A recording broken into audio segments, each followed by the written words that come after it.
Alright. Hello, everyone. We are back, finally, with more Ace Attorney. I know I took a little bit of a break last Friday, but that's because I was super excited. Do you want to know why? Well, one, it was a fun anniversary that I had, and two, I think I mentioned this before multiple times, but I mentioned that I am part of a BIPOC gothic anthology book a book that's coming out in May 2022. Oh god, I got lucky there. But anyways, so hi Ash.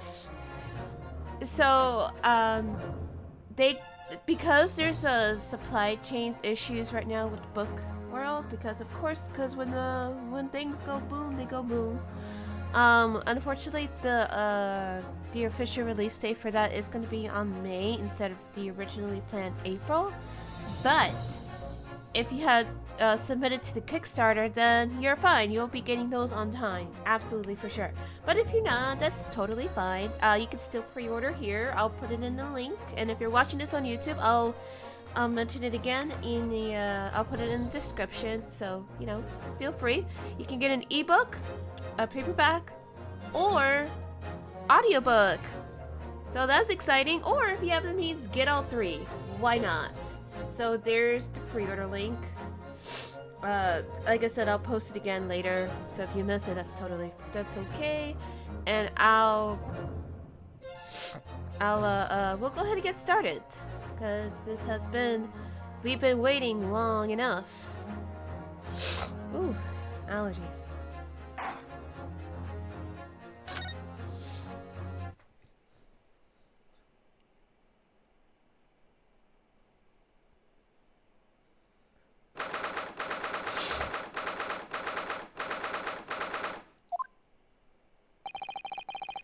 It looks as though the police are still here, carrying on with their investigation. Alright, so last time, things got a little too real.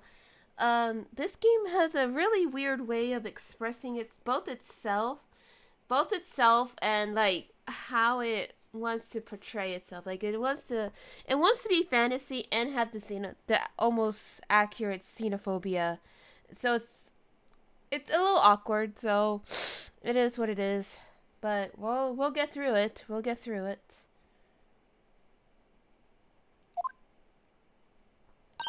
Perfect. So let's find I can't talk. Perfect. So let's find Inspector Gregson as quickly as possible. Yes, and let's see if he'll take a break from his chips to look at that silver tip Iris gave us for him. Oh yeah, that's right, we met Iris. And let me look at this.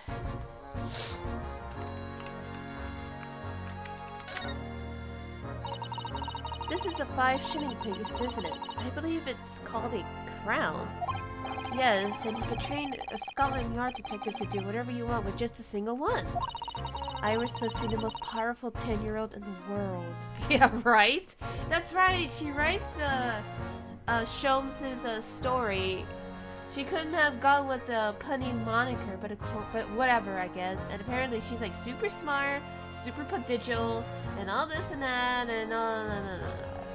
We're not gonna get too deep into that because it's just gonna make us angry. We don't want to do that. God, I wish that were me, right? Same. How much is 5 shillings, by the way? What's it really worth? Well, it's probably enough to buy all the chips and the inspector could possibly eat in a whole month. Let me look that up. Let's buy shillings and dollars.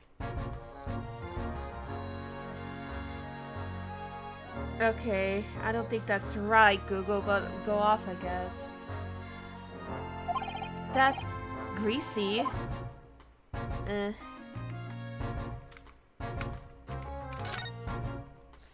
Iris's little handwriting is adorable, isn't it? Tell the gentleman in black whatever he wants to know. I trust I won't be a problem. Yes, the handwriting might be adorable, but the message is ominous. There's no room for sentiment there. I'm sure it's simply the way you're interpreting it, Mr. Naruhodo. Anyway, I do hope the inspector will tell us what we need to know when he reads it. You don't think it will just make him munch piping hot chips until steam comes out of his ears, do you? Well, that wouldn't be an entirely terrible outcome. I guess there's not much else to look at, so I mean,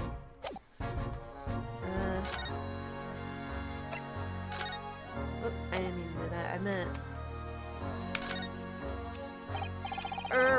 Inspector Gregson. I'm sorry to say I don't. I'm a very busy man.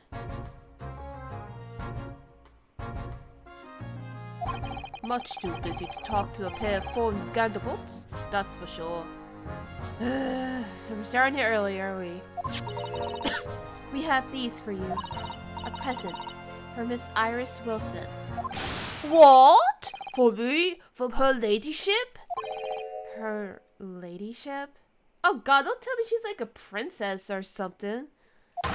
Get that here at once. Come on, hand it over. That's for me. Don't wait for me to give it to you, will you?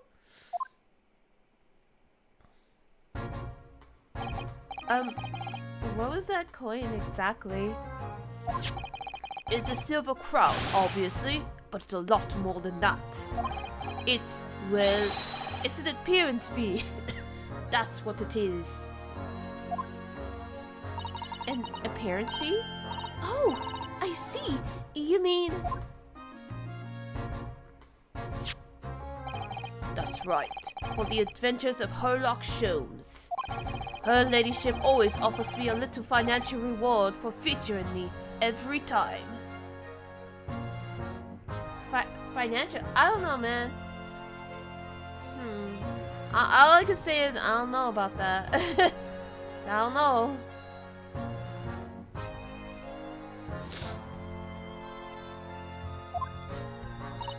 Yes, of course. I know all about your exploits, Inspector. I read them avidly. Of course, using my name without my say-so does make me the butt of a lot of unpleasant jokes, but still. I mean, you're getting paid, so is it really that bad, my guy? I am sorry, Inspector. That must be difficult for you. Never you mind that. So, what do you want to know then, eh? Sorry? Tell the gentleman in black whatever he wants to know. I trust that won't be a problem, it says. Well, obviously it's not a problem. Go on, fire away. What you want to know? Well, if you wouldn't mind, Inspector, we'd very much like to know the address of Mr. Natsume's lodgings. Ah, the little knife-wielding mustached Japanese fellow? He lives in the right old hovel. It's just over there. Look. On the first floor of that house in the corner with the wreck of the bicycles propped up. Okay, so... That's all I can say is, That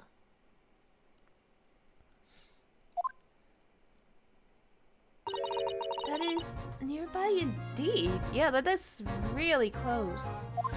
That's too convenient. If I remember smartly, the landlord is a Mr. John Garadeb. Hopefully I'm pronouncing that right. Right, well, if you see her again, you make sure to give her ladyship my regards, you hear? I mean it. You tell her that Gregson sends his very best wishes. Okay. Don't worry, Inspector, we will. Goodbye for now, then. And long live her ladyship. I guess. Sorry, I'm just making sure that everything looks good on my end. I don't know why it's like this. Don't do this. Why are you like this? Don't do this. Whatever.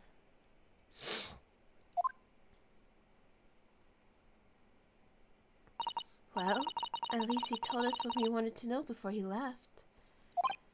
Yes, so then shall we go and see what we can find in Mr. Natsume's lodgings? Definitely! I will say that the music does kind of slap. Okay, cool.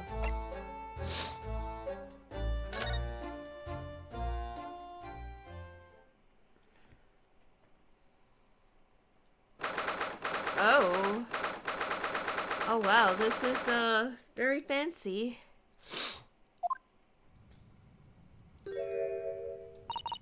May I help you? Yes. Would this be the residence of Mr. John Garridib? Indeed it would be, sir. And who, may I say, is calling? My name is Rinosuke Naruhodo. Mr. Naruhodo is representing Mr. Sosuke Natsume. I believe he takes lodgings here? Oh. We would very much like to ask him some questions about our client. Oh. One moment, please. I shall convey the message to Mr. Garridib. Did you see that, Mr. Sato? That was a real-life English maid. I know. As I understand it, anyone of standing in English society employs a number of household staff. But that was the first time I've ever seen one in the flesh. Oh, this day keeps getting better. Never mind the one that we saw in the jury. But, well, I guess that's different. I guess maybe the trauma prevents them from remembering her. It certainly feels like we've really arrived now, doesn't it? We need only to meet a butler, and the experience will be complete. Well, I'm not sure if I'd go that far, but I understand the sentiment. Thank you for waiting. Mr. Garridib will see you now. This way. Why does he look like a crescent moon? I guess that's the point, right? Huh?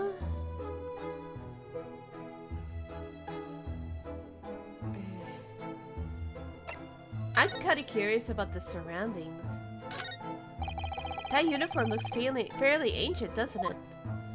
It's clearly been well looked after, though. That whole thing. The feminine urge to hang our coats on his chin. Or hair. Puh, not much better than rags, really. Oh, wore that ceremonial garb for my retirement bash, you know. But I'm not one for dwelling on the past, me. Would have gladly thrown out, but you know how it is. Anyway, doesn't hurt to have the old piece of memorabilia lying around, does it? Oh, I see. Perhaps we should leave the past in the past.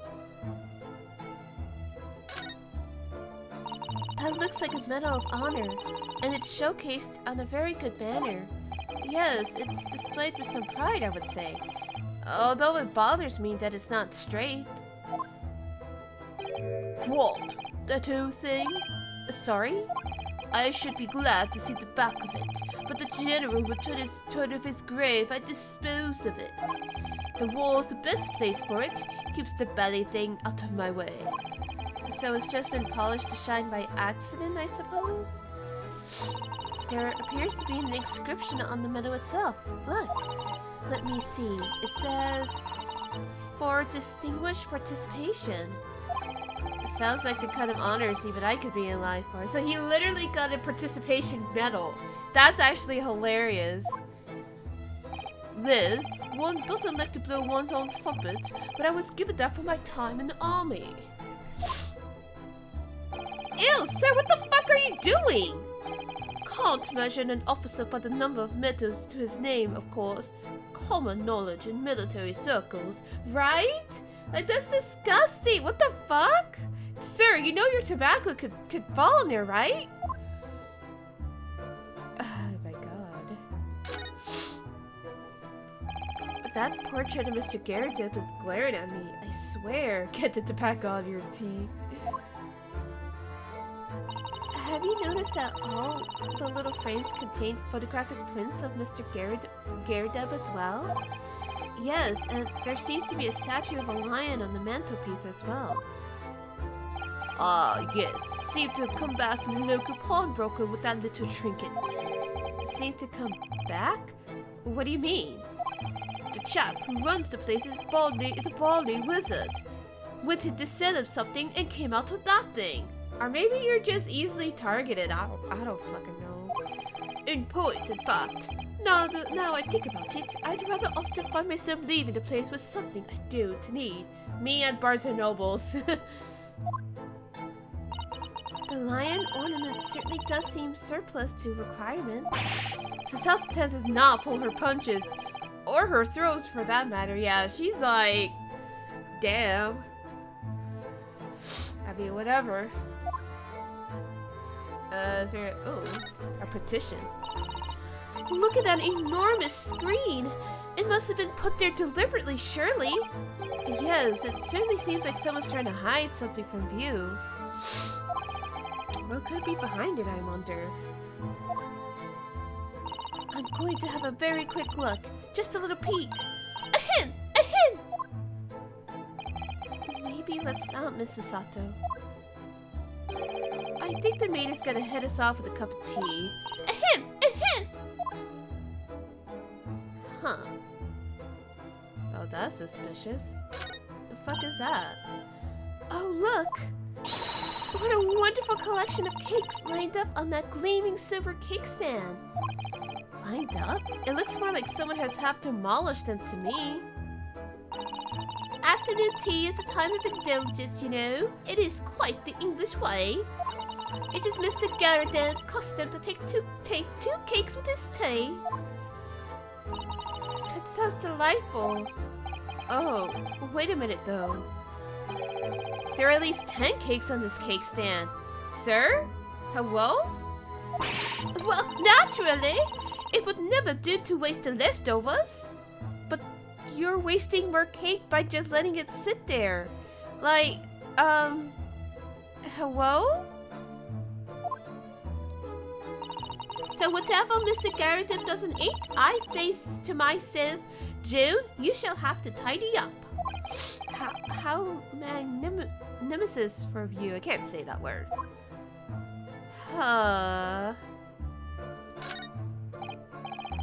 Are those mortar shells? They're enormous. I hadn't noticed. What are they doing here? Oh, these old things. Couple of little rounds I accidentally fired into the barracks during training, you know. How do you accidentally send something like that? What? Became a bit of a carnival regiment folklore, that incident. You mean you deliberately hunted out the spent shells? Well, I wouldn't say deliberately exactly. Don't do that! That is nasty! They're only scrap iron after all. Usually just thrown away, I believe. But you never know when things might come in useful, don't you? Useful for what exactly? Is he a hoarder? Is this man a hoarder? Yes, well... Joan here did manage to knock one of the baldy things on my foot the other day while she was dusting. Oh no! Hadn't shed a tear since 1869 before then, you know. Uh-huh. Maybe reconsider throwing them away? Huh. And why do you have he's a hoarder? I cannot believe this man's a hoarder. That's a full-size cannon. What's it doing here? Oh my, it's real. I thought it might be a replica. That whole thing? Bah, it's nothing more than a toy. Why do you have a whole ass cannon in here, sir? What? Sorry? The army was selling it at all when I retired, so I decided to give it a new home. Never know when the enemy might attack next. Jolly useful to have a cannon about the house. Sir! What? Relax! Really? Isn't overkill? Be prepared, as I always say. You never know what this twisted world is going to throw at you next, boy. Do you think there may be trouble brewing, Mr. Garrett? Always is. Take Joan here. Never fails to have a clean apron in reserve. Dries them over the barrel, you see. I do see. They dry very well in the cannon here, Joan tells me, which rather proves my point, I feel. It's been reduced to a drying rack. No wonder the huge cannon looks like it's hanging its head in shame.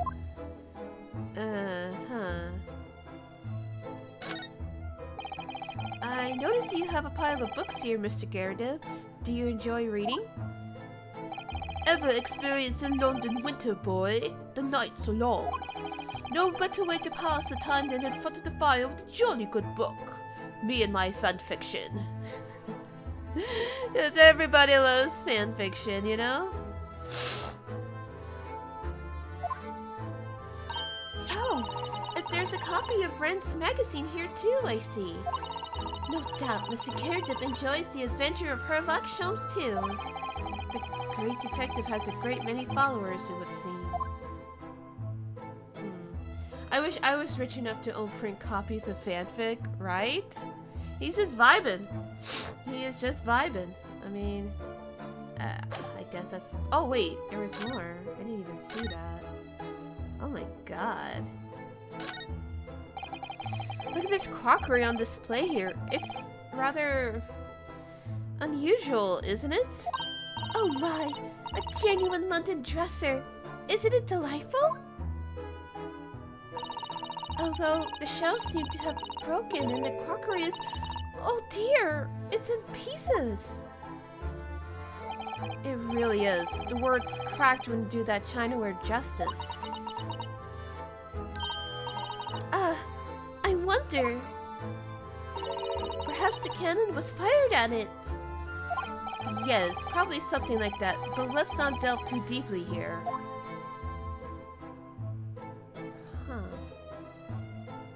Or maybe he's just fucking around. This old candle holder looks a little out of place here, wouldn't you say? Yes, you're right. It's clearly supposed to be gold, but it's almost completely black for some reason.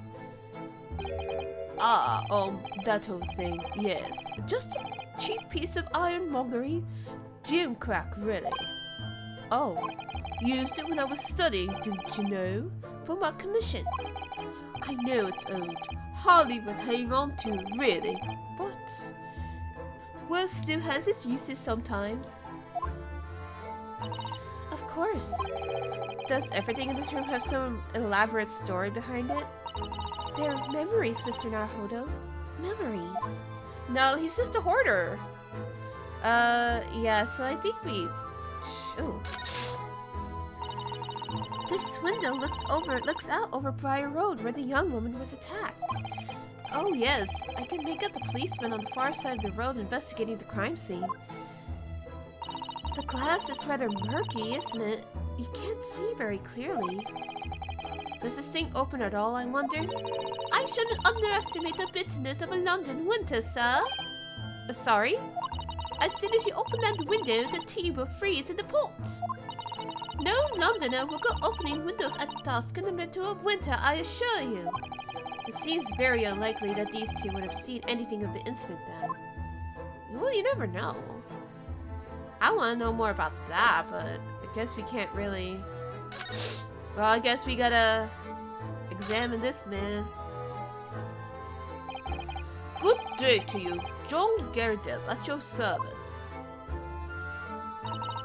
Pleased to meet you, sir. This is Renosuke Naruhodo. He's a defense lawyer. Do excuse me, not good to know. I took a shot to the knee a few years back in the Battle of Meiwan, don't you know? Oh my god. Oh my god. Is this a joke that I took an arrow to the fucking knee? Oh my god. I love it. Oh, he took a shot to the knee, did he now? Did he now? Did he now? Don't say boo to me. Why are you booing me? I'm right. Earned the medal for my pains, but had to withdraw from service.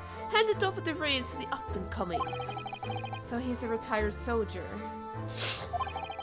It's a hell of a jolt getting up and downstairs now, I can tell you. Don't get out too much, as you can imagine. Yes, it's quite a climb up here to the second floor, isn't it? I was panning at the top of the stairs. You really must take more exercise, Mr. Naruhodo. Don't call him out like this, Susato. Do you think so? Well, Mr. Garrett, no doubt you were very courageous to earn yourself a medal. Joke so bad it made you good dinner meats. Wow. Well, go get your meats. Oh, it was nothing. The medal's just a folderol, really. Wouldn't like to offend the general, though, so I grudgingly displayed it on the wall. Why don't you fetch it down, June? Let these good people see it properly. June, fetch the... Oh! Dash it, old woman! Be careful! Oh my god, I didn't expect that.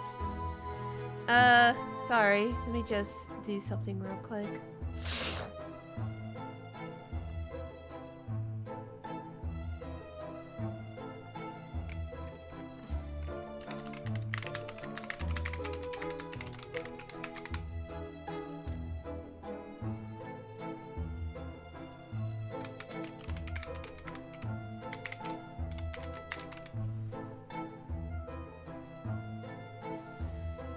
Okay. Oh, dearie me! I do beg your pardon, sir! You jolly nearly took out the skin off my hands! I shall be more careful, sir. So, anyway, there you have it. Living the quiet life now. Yes, I see. Now then, I hear you want to know about the chap lodging downstairs, is that right? Yes, we would be very grateful if you can answer some questions for us. Only two, please, naturally. Especially if it helps keep the peace here in Blighty. We forged an alliance with the Empire of Japan recently, as I'm sure you're aware. So this case is very much in the public eye, as it were. Oh, is it?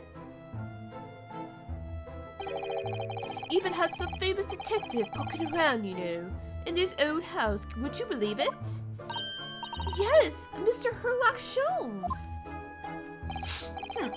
Could have been. Didn't catch the chap's name. Not really my cup of tea, all that detective business. Oh, but you have a copy of Friends magazine here, so... Eh? No, Anyway, the chap's investigating the fall in this room as we speak. So he's in Soseki-san's room. It's a barely nuisance, is what it is. The whole neighborhood's switching its curtains now. I don't like all this fuss. It's jolly unsettling. Okay, but tell us more anyway. About Mr. Natsume then, Mr. Garrett. Please, do tell us. Ah, yes, the Japanese chap. Only been lodging here for a week. Oh, just 1 week? So he moved in very recently then. I have two lodgers most of the time. One on the ground floor and the one just below us.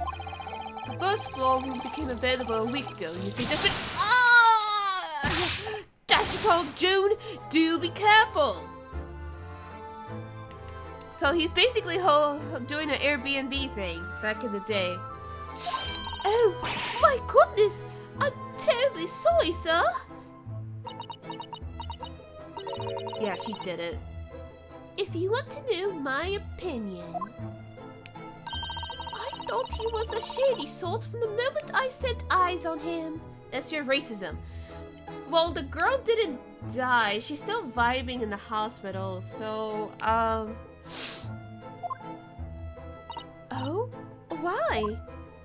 He seemed to have the most nervous disposition, always shaking and looking over his shoulder. The man had shady written across his sweat-soaked brow, if you ask me. I said to myself, June, that man is trouble. Sooner or later, he's gonna do something untoward. That's just your racism, lady. And I'm rarely wrong about anything. You won't be calling this maid as a witness, that's for sure. Was there anything else that struck you as suspicious about the man at all? Yes, oh yes, indeed there was. And she's dying to tell us. Ugh. I don't know, let's see what their onion is on there. It seems that the incident took place around 5 in the evening. Did you happen to look out of the window around that time? The window? Yes, we noticed that the window over there looks out over Briar Road. The incident took place on the pavement just on the far side of the street. Was there anyone suspicious loitering nearby? 5 o'clock is dinner time in the Garagev household, so I'm afraid I don't remember seeing anything. How about you, Joan? No, sir. It would have been dusk outside already at that tower. And with the fog as well, I should think it would have been quite impossible to see the other side of the road. Oh, I see. Did you notice anything else out of the ordinary then? Such as? Anything at all, even if it seems unrelated. Well, yes. Was there something then? Well, it's nothing particularly significant. Ah! For the love of God, Joan, watch what you're doing. Oh, dearie, what have I done? I'm awfully sorry, sir. Do be more careful, woman. Of course, sir. If I may, Mr. Narrow-Hollow. Oh, God. I'm tired. I'm so tired. Oh, yes? I have an exceedingly good memory, and as far as I remember, nothing of any significance took place here at that hour. Nothing at all. Oh, really? Mr. Garridale? The way you were talking before, it sounded rather like there might have been. Oh, well, as I was saying, it was just a trifling matter, really. Nothing. Ah! Joan, dash it all, what is the matter with you, woman? Begging your pardon, sir? Nothing happened. Yes, quite.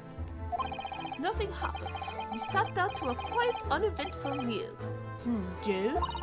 That's right, Mr. Garrett. What is the matter with these two?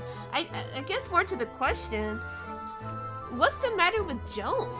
What the fuck is her problem? It sounds like something happened here in this room on the evening of the incident. But what? I wish I knew.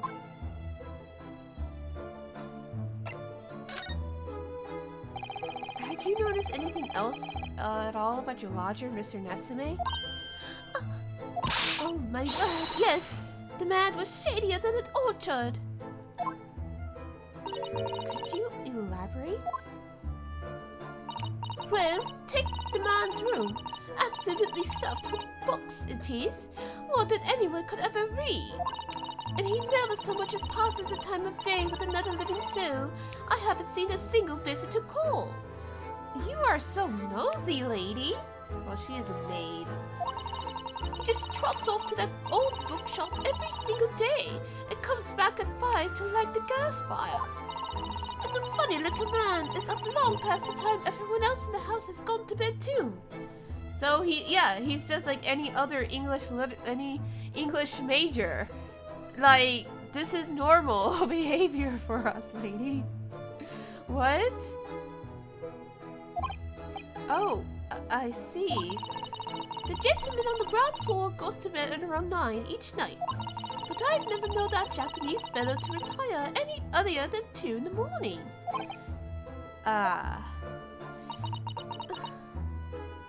Could you clarify something, I wonder? What, pray?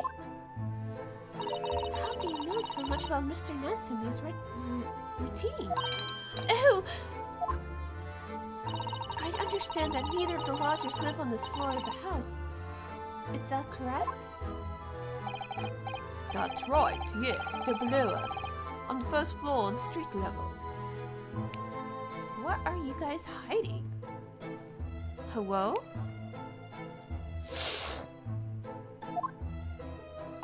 Then, how is it that you know so much about the lives of your lodgers? The precise times that they come back in the evening, for example, even the times they go to bed.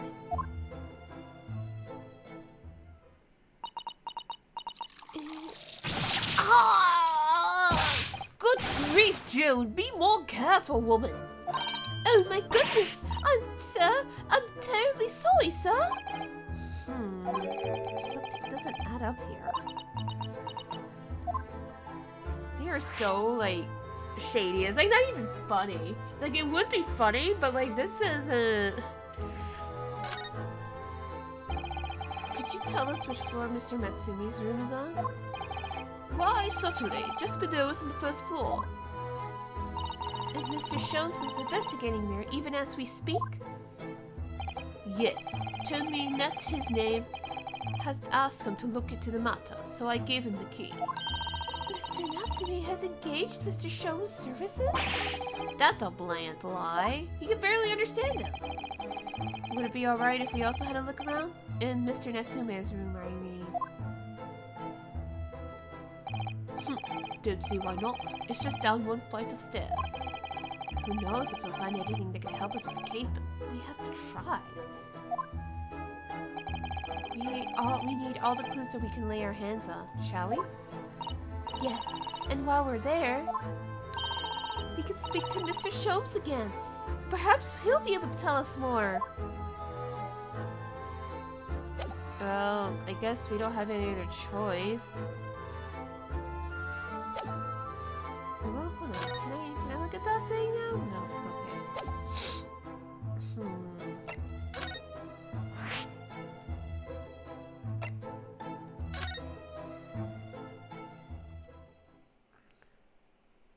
Okay.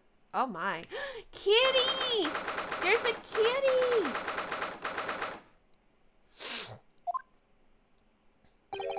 What? Just look at this place. And smell it. It's so musty in here. Yeah, like he got all that brick. He's bricked up the window. I suppose it's the mountains of old books that are responsible for that, and probably the cat. Kitty. She's doing the side-eye thing again. I don't think I've ever seen so many bugs in all of my life. No, me neither. It's so dark in here, too. Is that the window over there? Well, it was a window, I think, yes, once upon a time. But for some reason, it's been closed up with bricks and mortar. Huh. So this is where Mr. Natsume lives. By the way, I haven't spotted Mr. Shlomes anywhere. Have you? No, that's true, but according to what Mr. Garridip told us, the great detective should be around here somewhere investigating. Huh. Well, I want to look at Kitty. Oh, God. Look at all those books stacked up there. They almost reached the ceiling. Goals. They're all works of English literature, and they smell so musty. Honestly, also true. With this volume of books to hand, you'll never be short of reading material, would you? No, what a dreamy idea.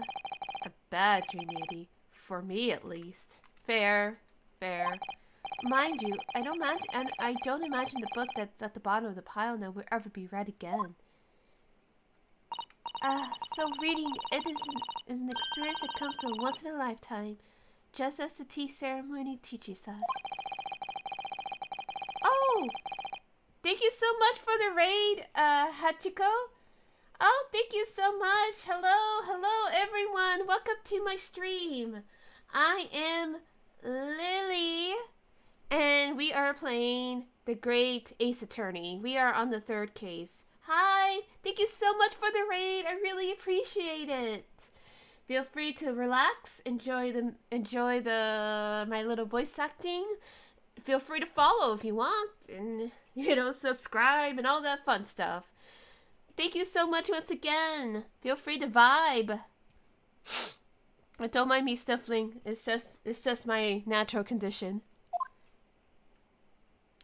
Huh. I bet you he transformed into the cat. There are so many books here. That is ridiculous. Could you even call this a window? I think so. It was a window at one time, after all. Although all that remains is a frame around some bricks now. So really, it's just a wall then, isn't it? But why would anyone deliberately brick it up like that? I'm afraid I have no idea. Ah!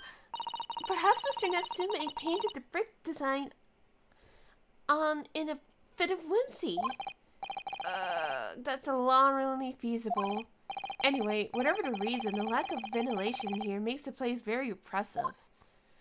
It does. I imagine being cooped up in a room like this would be extremely trying. Now let's see the kitty. You're late. It's all good, Hughie Doulahan.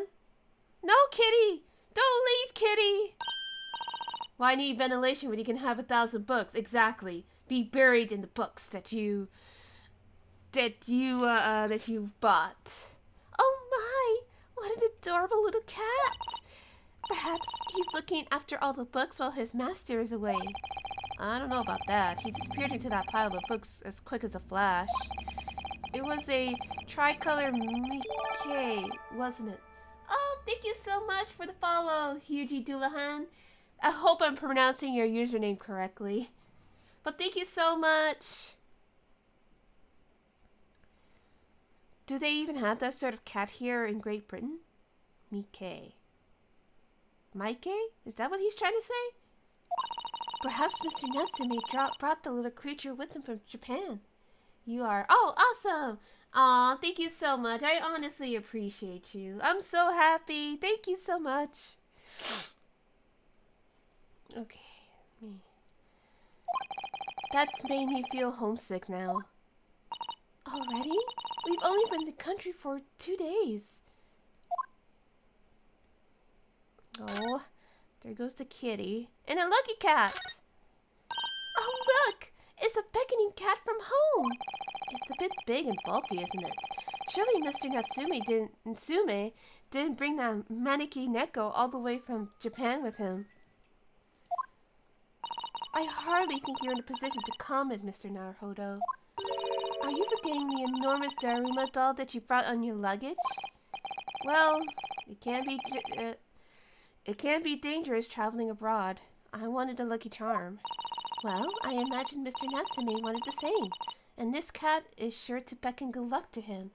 Ooh, do you guys know the story about this cat? So, it's actually a folktale that I learned this year, I think. Is it this year? I learned it sometime. So, essentially, the story is that there's this really beautiful courtesan who lived in a brothel. And she adopted this cat. But, one day this guy comes in. And he's rough and he's tough and he's hurting her. And then, but the cat wanted to warn... So basically, the guy is, planning to kill the courtesan. And the cat actually wanted to warn her. Be like, hey, the cat's doing the cat thing, trying to warn her master. But unfortunately, the kitty passed away. But little did the guy... Because the guy killed the cat... in an effort to carry out his plan. And, the cat's spirit actually, told the courtesan in her dreams that this man was up to no good. And they uncovered the plot, and she was able to be saved. So ever since then, the lucky cat that you see, is based on that cat's memory in a way to kind of like protection, luck, abundance, stuff like that. So, fun fact. It's not doing a very good job so far, is it? Yeah, yeah. Technically you would consider that a yokai. I think they consider that more as a yokai story, but it's still a story, and it's sad because the cat is killed. But at the end of the day, the cat did protect their owner. So, ooh, got some tea. So you mustn't say such things. I didn't say a word. Why are my eyes such a giveaway? There's nothing here. I guess we'll look at the desk. There's no other choice. That desk seems to be wedged into the crevice between the mountains of books on either side. Honestly, if I didn't have bookshelves, my area would probably look just like that.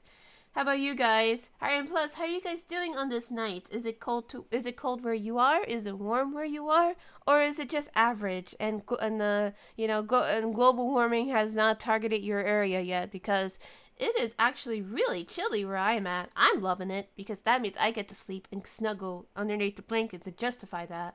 But I just want to see how you guys are doing. I suppose Mr. Natsume would sit there and read while stroking his cat, but surrounded on all sides by these towering old tomes.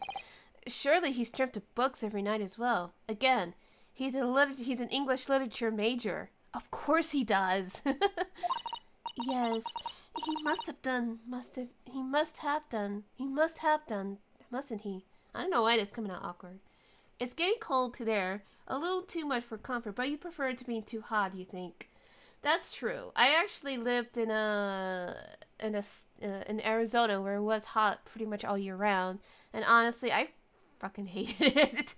I hated it so much. I don't recommend it. I don't recommend it if you don't like the heat. I love cold. I love seasons, and especially autumn and winter. Woo! I just wish that the house that I live in wasn't actually a stone house, because that means it's actually twice as cold it is outside. It's great during the summer, and especially when it gets as it's getting warmer. But during the autumn and winter, it does get a little hard. Oh, what's this? It's a receipt from a secondhand bookshop. Your Books. I love that name. I actually really like that name. Oh yes, Mr. Natsume's name is on it. Look, and the date of purchase 2 days ago at 4:45 p.m. That's the day of the incident. Well then, hold on. That's just a short while before he was embroiled in this terrible attack. Yeah. Oh fuck, we didn't get any information. Damn it. I just know that around 5 o'clock, someone got stabbed, and they're blaming him because this game is something else. Something else to be sure.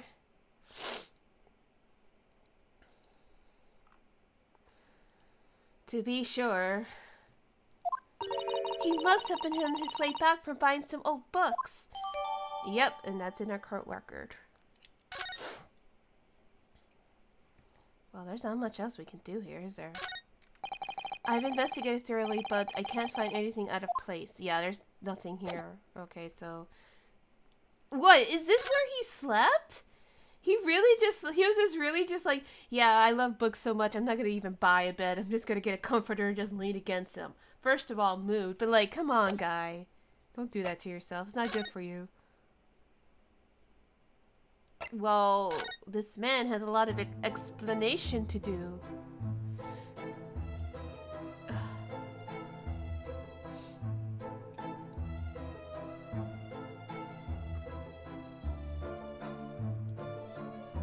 I can't do anything. Your bag, what happened? Oh, raid! Yes, a raid just happened. We found a receipt in Mr. Natsume's room, and we found the kitty. Don't know where the kitty went. Ah, shit. Oh! This appears to be some sort of meter on the wall here. It looks very robust. I wonder what it's for. There's a slot for inserting coins here, too. I believe that's a gas meter, Mr. Naruhodo. A gas meter? Yes, it seems that there is piped gas in this district, which consumers pay for by putting coins in the meter. So, if we were to put in a coin in the slot, that would be enough gas to use the lights in the gas fire for the whole night. So if you're too poor to have a coin, you'd have to spend the night in the dark and freezing cold? Yeah, capitalism is... That's right, as would a rich man who only carried crisp white notes. Ugh, London is a scary place. Yeah, to be sure. Oh! Excuse me? Hello? Look, Mr. Naruhodo. It's him, everyone. It's Shlomes. Aha! There he is. Where did he appear from? Seems to be engrossed in the pages of an old book. I hope he won't mind if we disturb him. Hello, Mr. Shlomes? Ah, you two. Good day. Oh God, I gotta keep a consistent accent now that I got to perform for people. No, let me see. Where was it that we met? Oh, Mr. Shlomes, we were together on the SS Burya. Yes, of course, the Burya. And let me see, what happened on that voyage? It was Kazuma Asogi. He died, tragically. But you were a great help to us. Ah, yes, but of course, the case of Mr. Asogi. It was the one with the snake, wasn't it? Oh, well, you seem to remember something of it at least.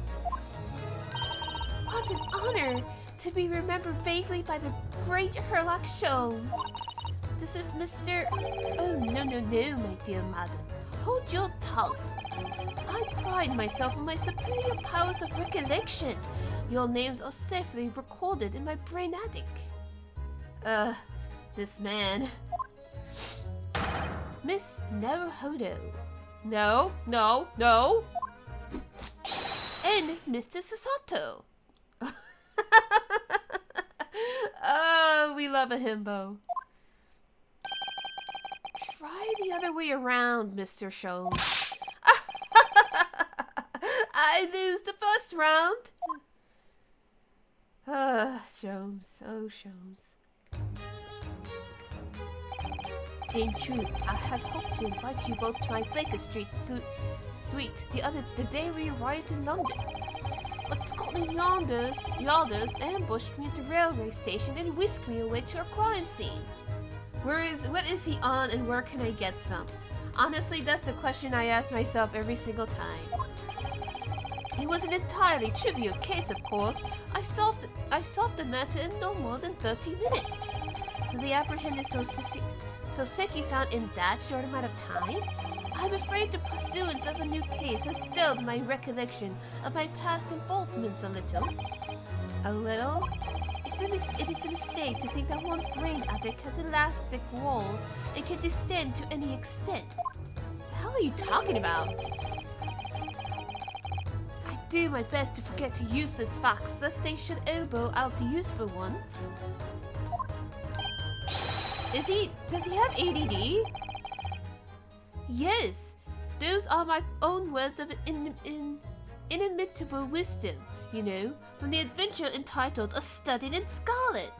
Actually, I think if I remember right, that's actually the very first Sherlock Holmes book. Someone can fact check me on that, but please, I'm begging you, there is no need to quote yourself. I don't always remember my pearls of wisdom, but fortunately my associate plays them beautifully. He means Iris, I suppose. Mr. Shlomes, we have some extremely important questions to ask you about the trivial case you just mentioned. Oh goodness, what an earnest expression! My dear madam, I should only be too pleased, and this murky room is an apt place to discuss the murky case. Alright. We know found this to be the lodgings of a Japanese foreign student by the name of Sosuke Natsume.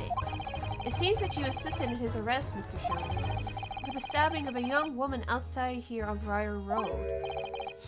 Natsume.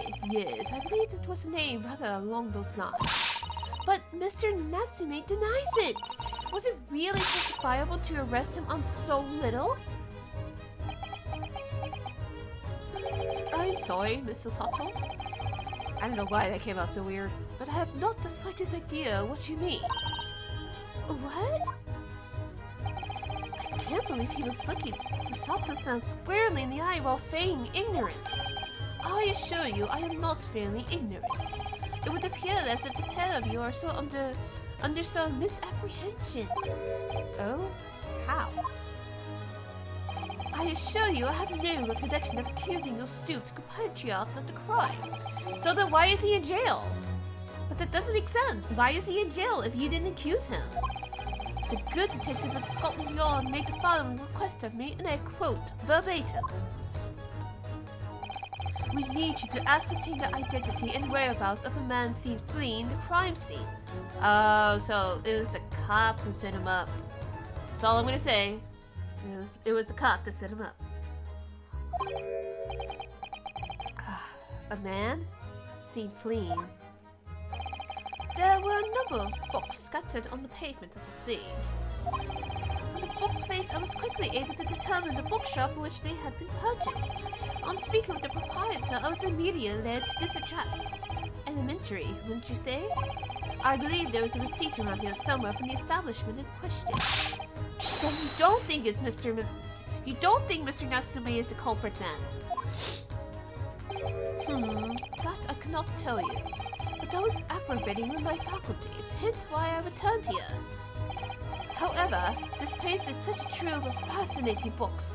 I found myself quite lost in bibliophilia. I cannot pronounce that. There's a lot of words I cannot pronounce. Oh my god. Do not be deceived to believe that I am a man of leisure. No, no, no. Oh dear. Huh. Okay, well, talk about that weird motherfucker. Ah, tell me, have you encountered the landlord of these lodgings? Yes, Mr. Garrison, a retired military man. It was the first time I've ever met a soldier from the great British institution that is the services. And it was the first time I've ever made a maid from the great British institution that is service.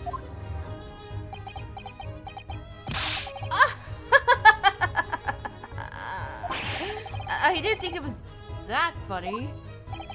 I do apologize. As you may well be aware, many households in London employ a maid. Yes, I read as much in my Great Britain primer. This Tiaru. And so conversely, whether or not a household employs a maid has come to betoken the social standing of those dwelling therein. Betoken their social standing? Sorry? Tiabu. Well, that's what she is, and I love her for it. We stand Susato in this house. Put simply, my dear fellow, those who employ at least a single maid are considered middle class. Those who do not are beneath that. In the upper echelons of society, of course, households employ enough staff to constitute a large family.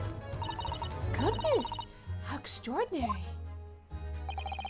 As you can appreciate, for those on the precarious boundary between the middle and lower classes, being able to afford just one maid is the first importance. I had no idea. British people, can you confirm or deny? No, I'm kidding.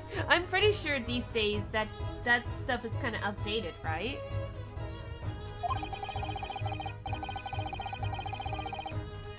And it's for precisely that reason I find great stimulation in the situation upstairs. Specifically in the retired army veteran, Mr. John Garrison. Oh?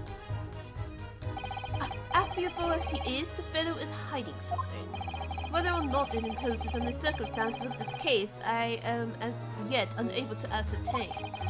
I'm thoroughly lost on what he means to say, but I understand. Does Chad understand? Or are you just vibing and just enjoying the ride? Valid either way. This room is thoroughly suffocating for the soul, my dear fellow. I assure you, any man whose lot is to dwell in a place such as this will stab somebody sooner or later. I mean, he has a point. You do need some fresh air. You're kidding, Mr. Shlomes, at being very head empty right now. Valid. That's also valid. Mr. Natsume has stabbed no one. Ah, but sooner or later, as I said. I don't believe that's the issue here. About this dark little room, Mr. Shlomes. Why is there no longer a window? Do you have any idea? No window? Well, I can clearly see that there is a window of sorts. But it's been completely blocked with bricks. Ah, I see. The answer to that question is quite simple.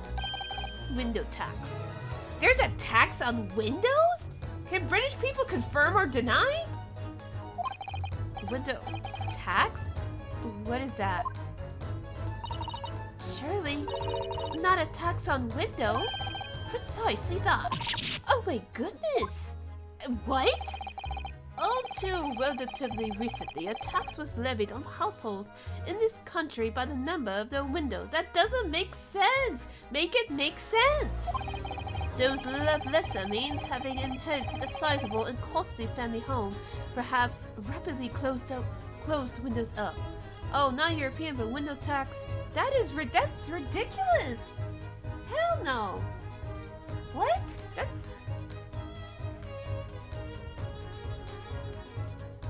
That is interesting. I did not know that was actually a thing.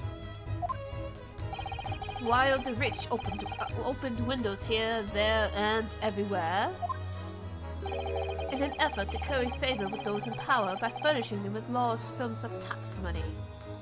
You think France only got rid of him in like 1930? Not, jeez. That's literally almost 100 years. Almost 100 years by now. That's crazy.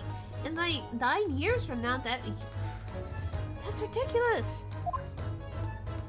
How awful and unjust, forcing people to live in rooms devoid of light. Indeed, disease was rife as a result. So, some 40 years ago, or thereabouts, the window tax was abolished. Okay, so it just seems that maybe this dude just never got rid of it. He's definitely gonna be old enough to, but we don't. Hold on a second. Excuse me. So, new people, I actually burp a lot on stream. Hopefully that doesn't bother you too much. Okay, so he would have been about 6 years old when that shit had retired. I mean, when the tax was abolished. So maybe this was a family home. That's what I'm gathering. Hello, Hellhounds20. Much to think about. Yes, he retired. Oh, thank you so much for the follow, Hellhounds. I really appreciate you. Hopefully you're enjoying the stream so far. I'm just trying to deduce. Yeah, I think maybe this is a family home. Oh, you find belching funny? Okay, that's good to know. You'll definitely be getting a lot of that. But its legacy remains, as you can see, in squalid lodgings such as these, for example. I suppose Mr. Natsume's stipend for living here in London isn't very generous, perhaps. It would appear so. I've done a little digging and discovered that these lodgings were offered at an extraordinarily low price of $5.99. I don't know. I don't know anything about these things, obviously. I'm definitely not European. I would like to visit London, as anybody would. Because the room is so awful, I should think. Apparently, Mr. Natsume only moved in here about 1 week ago. Yes, that's correct. However, I don't believe the low rent is explained by the shabby nature of the accommodation. Explain yourself. Oh? Still, that is of little relevance here. A matter not worthy of further attention. No, that could be important. Are you sure? curious now. Like, I'm curious too. I don't know, chat. What do you guys think? Do you think the price of the lodging has something to do with what's going on? Or do you think that's just a major coincidence? Well, I believe... That was... well, I believe I've told you all I can now. Thank you, Mr. Shlomes. Ah, yes, Mr. Naruhodo. Was it not your intention to become a practitioner of law? You remembered that, didn't you? Joan did it. The maid did it. But why? Why would she stab a random woman out in the street? And why? I mean, I could imagine her wanting to get rid of the Japanese guy because she is racist. But, like, that doesn't make sense. Like, none of this makes sense. But I guess right now we're just starting the case, so... Because it's always the maid. Well, maybe... I don't know. Will you perhaps be offering your services in this very matter, I wonder? To the occupant of this room, Mr... Natsume, was it? He already did, though. I'm not sure. No, but we are. Like, I don't care. I don't care what Renosuke says. I'm definitely gonna defend him. It doesn't matter if he's guilty or not. Your job is to prove that he is not, you know, not guilty of the charges. Not sure. On what grounds? Well, I actually defended someone in court here only yesterday. Really? Well then, I congratulate you, sir, on an ambition realized, and so promptly, too. The thing is, it's really made me question things. Am I right to believe in my clients? To trust in their innocence? But that's all you can do. As a lawyer, yes. And as part of this game, yes. Yes. Trust. Mr. Shlomes. Oh god, why do I get this image of, like, Shlomes, like, being the kind of guy that's like, come here, baby girl, let me give you a hug. I hate it. I hate what my brain does to me. Mr. Shlomes. Mr. Natsume didn't do it, did he? My dear fellow, I have the first idea.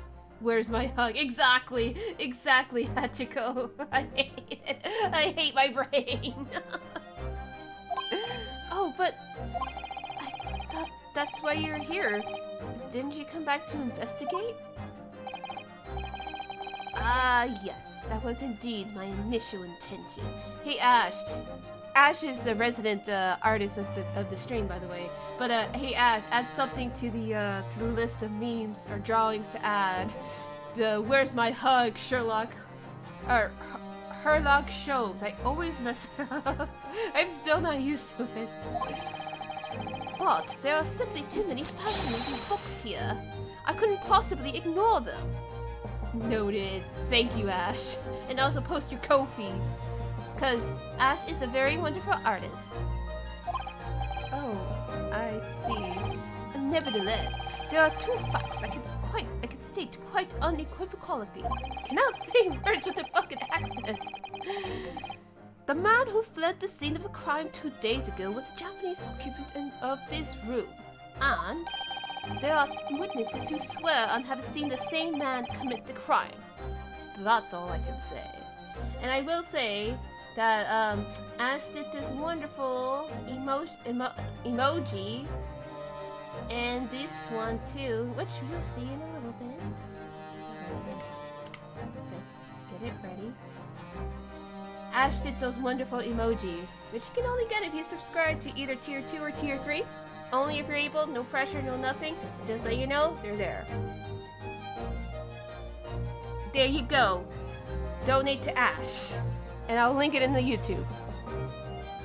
That's all I can say. There are witnesses who swear to have seen the same man commit the crime. That is all I can say. Ah, and one more thing. Oh, what is it, Mr. Shlomes? Tell us. I cannot say with any certainty or not it is of relevance to this case, but I'm quite sure that the retired army man who owns this property is hiding something. Mr. Gerdeb is? Mr. Shlomes said as much before, actually, didn't he? Well, we knew that he was doing some shit. There you go. There you go, hellhounds. Another burp just for you. Anyway, at present, that is really all that plays on my mind in relation to this case. Mr. Naruhodo, as yet, our investigations have uncovered nothing that could help establish Mr. Natsume's innocence. No, you're right. Wait, I read that wrong. Fuck. Yeah. Okay, so basically she's just saying that we haven't found shit that proves that he's innocent. Perhaps it's time we probed a little deeper into Mr. Gerdeb's secret. Just remember, I cannot be sure whether the landlord's secret will prove to be of relevance or not. I think he's a cheap bastard. But I wish you every success, of course, Mr. Naruhodo. No feelings hurt, of course. But I want to know about the kitty! Busy man indeed. He's gone back to his book in the corner of the room. And he's just gonna vibe there, isn't he? Mood. Huh. Where'd the kitty go? I want to see the kitty again. Oh, wow. I just noticed that cushion, if you guys, I don't know if anybody in the chat has either watched a Let's Play of Ace Attorney, the trilogy, or played it. Let me go back. This right here actually looks like one of the cushions, like one of the random designs in it, so, huh. I don't know, maybe that's just me, like, making a connection that isn't there, or what, but, I'm just saying I noticed things. Okay, now let's go visit this man. Where'd he go? Hello? Oh, you pair again. Tell me, what's the detective chap? I forget his name. Still hard at work down there? Mr. Sholmes? Oh, yes. Rings a vague bell. All that detective business isn't really my thing, I'm afraid. Well, Mr. Shlomes is in his element down there. Jolly good show. Another cup of tea, if you please, June? Don't burn his lap again. Now then, why don't you tell me what... For the umpteenth time, woman, will you watch what you're bloody well doing? I shall be serving dinner shortly, sir. Yes, of course. Frightfully rude of me, but I'm afraid I shall have to ask you to take your leave, if you'd be so kind. Oh, yes, of course. We are deeply grateful for all of your assistance. Did he even... Yes. Yes, he did. It's disgusting. The tobacco. Like, I hate this. Like, okay, so... Yeah, I hate the sound of chewing tobacco, or just tobacco in general. Just tobacco's existence. And this man is doing me the worst. I hate him. I already hate him. It's... Ugh. Not at all, not at all. Don't get much chance to talk with young foreigners like yourselves. It's been a pleasure. Best of luck and all that. Perhaps you could see yourselves out. Rude. According to Mr. Shlomes, Mr. Gerdeb is hiding something. And since no other avenues of investigation seem open to us anymore, perhaps we should do some digging. Did I already? Okay, I already did all that. Okay, I think I did it ahead of time. What the? What the fuck is he doing? Hello? What's he doing over there? Right, sir? Mr. Shlomes? Aha! We meet again, my dear fellows. Good gracious, what did you sneak in here? Look, Shlomes, sir, at your service. Whatever were you doing by the window? I am given to watching the evening sky as the sun sets, madam. Yet sadly, cheerful as the room downstairs undoubtedly is, it lacks an aperture for such observation. So I took the liberty of borrowing a small corner of space by the window up here. Well, keeping an eye to one's windows at dusk is the prudent thing to do in London, I'm gathering. Ah, and one other thing, Mr. Naruhodo. Oh, me? I thought perhaps you might be in need of a certain great detective's great mind. Not to toot your own horn or anything. Here I go again. Wait, he's not talking about... Is he? I didn't expect to be going through that again so soon. Do you mean, Mr. Shlomes? There is a mighty secret in this mortis room. My eyes see even the most trivial of trifles. I take it you're prepared, Mr. Naruhodo. I think so. There's just enough time for all my greatly admired great deductions. Let us conclude the matter before dark. It's winter, so it's probably dark now. Mr. Garrison, though it would seem you are a military man of considerably distinguished service, your standing as a landlord is most certainly not what one might call first rate. I'm afraid, sir, that is all too clear to me. There are two conclusions I have been able to draw by careful observation of your living arrangements. I beg your pardon?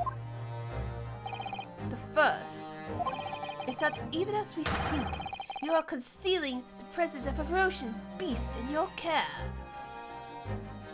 Beast, you say? Eh? And the second is that as a result of the beast's violent rampage, you have lost something very dear to you. Mr. Naruhodo, look! The old man's broken out in a cold sweat. Unbelievably, it seems Mr. Shlomes' conclusions are both spot on. How could you possibly... How could I possibly know? You mean to inquire? The answer couldn't be simpler, sir. For in the dense jungle of logic and reasoning, I am the king of beasts.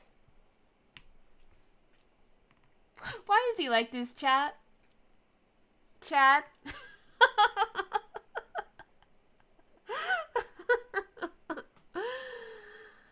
Oh my god, why is he like this? Yeah, the music's gone. Yeah, it's really just like... Yeah, we're not even gonna acknowledge that. He is cringe, but he is free. No, you're right, Hachiko, and you should say it. And yes, he called himself the alpha male. I'm yelling, why is he like this? What? Ugh! And I knew only too well that wild beasts are not easily tamed. Shut the fuck up! What? So, shall we begin? Once again, Erlock Shlomes is proud to present Logic and Reasoning Spectacular! Here we go again. The game is afoot. Nature of the beast. I hate this so fucking much. It certainly shouldn't take a great detective to see that a fearsome beast has been... Oh shit.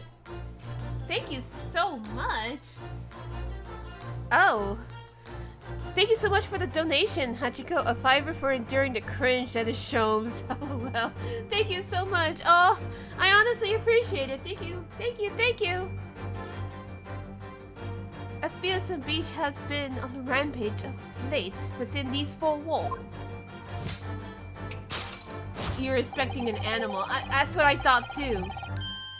Thus, we are faced with the question: what form did this beast take? Ah, for a man with a military breeding, your eyes are uncommonly candid. What? What's up, hellhounds? If it's a kid, and he's the king of beasts... Wait. What's on your mind, hellhounds? Oh no, what's on your mind? I must know. I must poke and prod. Your fugitive glance, Mr. Garridan, leads us directly to the answer. You've heard of the window tax, but now ladies got the cringe tax. I'm gonna tax him on his cringe. Oh god. Erloc's either an uncle or a dad. Oh god, oh my god. I can't deal with this. I can't deal with this. I can't, no. Oh god, no. I would be more at peace if he was an uncle. I would be more at peace if he was an uncle, but a dad? He reproduced. No. The true nature of the beast that has run rampant here is revealed by that lion statue. Yes, though an army man, you appear unimposing at best. A fact that has fueled your admiration for the mighty lion, the king of beasts. What is this piffle, I ask you? In the end, your admiration became so great, in fact, that you had a living, breathing specimen shipped from India, which you tried to keep in this very house. What does this have to do with the case at hand, Sherlock Shlomes? Hello? What? Wait. Did you guys see that? Did you guys see that he had like a scar on his face or something? Maybe that's the secret? Yet, living with such a wild beast proved more difficult than you had imagined. I can't believe he's the original Tiger King. I fucking hate this. I want to get off this ride. He had a slap print. That is interesting. Thank you for seeing that, better hellhounds. The chilling traces of a wild rampage are still very much in evidence. Well... Yet, as we look around, the beast in question fails to present itself. Where could this angry creature have disappeared to? Madam? Me? I pray you do not consider me unchivalrous, but it is plain to me with one glance in your direction. It is? Your dress pocket gives us a handsome clue as to the beast's current whereabouts. It could be the cat, because we did see a cat earlier. For protruding from it is a handbill advertising a circus show. If we're going with his poor theory, I bet this woman isn't his maid. So what is she, a fucking cosplayer? Ah! That might be why she's pouring all that tea on him. Yes, you sought to dispose of the terrifying lion, Mr. Garridan, at Batty's Circus, a traveling show currently sojourning in a nearby park. I have observed the tents. Relative or wife? Final answer. Huh. You sold the savage lion, sir, to the circus troupe. What the fuck is Shlomes talking about? I most certainly did not. I believe I have made my point. That's what I'm asking, like, what is he on? The fearsome beast which ran amok in this room was an Indian lion. And a simple visit to the circus now will reveal the lion prancing jubilantly through a ring of fire. What?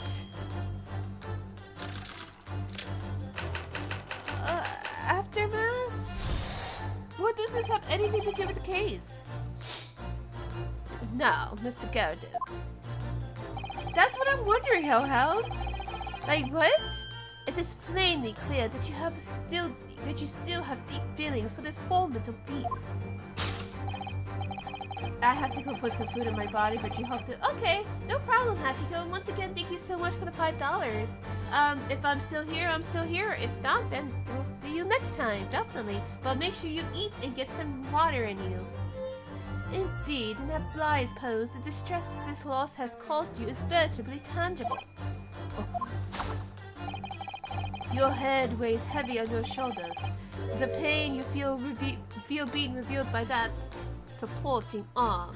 You as well. Yes, I will be back for a moment, and I will get some water. I ran out of tea anyway, so I'll be right back.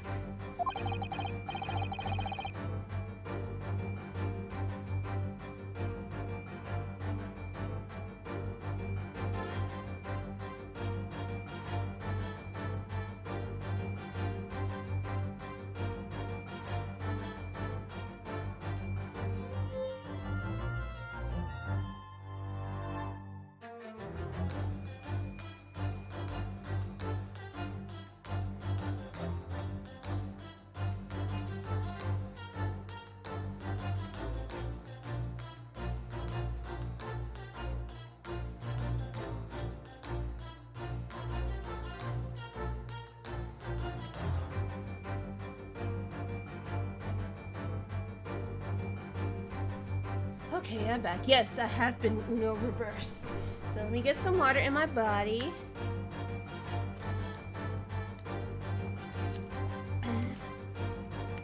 We're gonna keep going. Amid fits of tears, you let your beloved beast go. The strain of losing something so dear to you is clearly visible in your visage. Nonsense, man. Simply...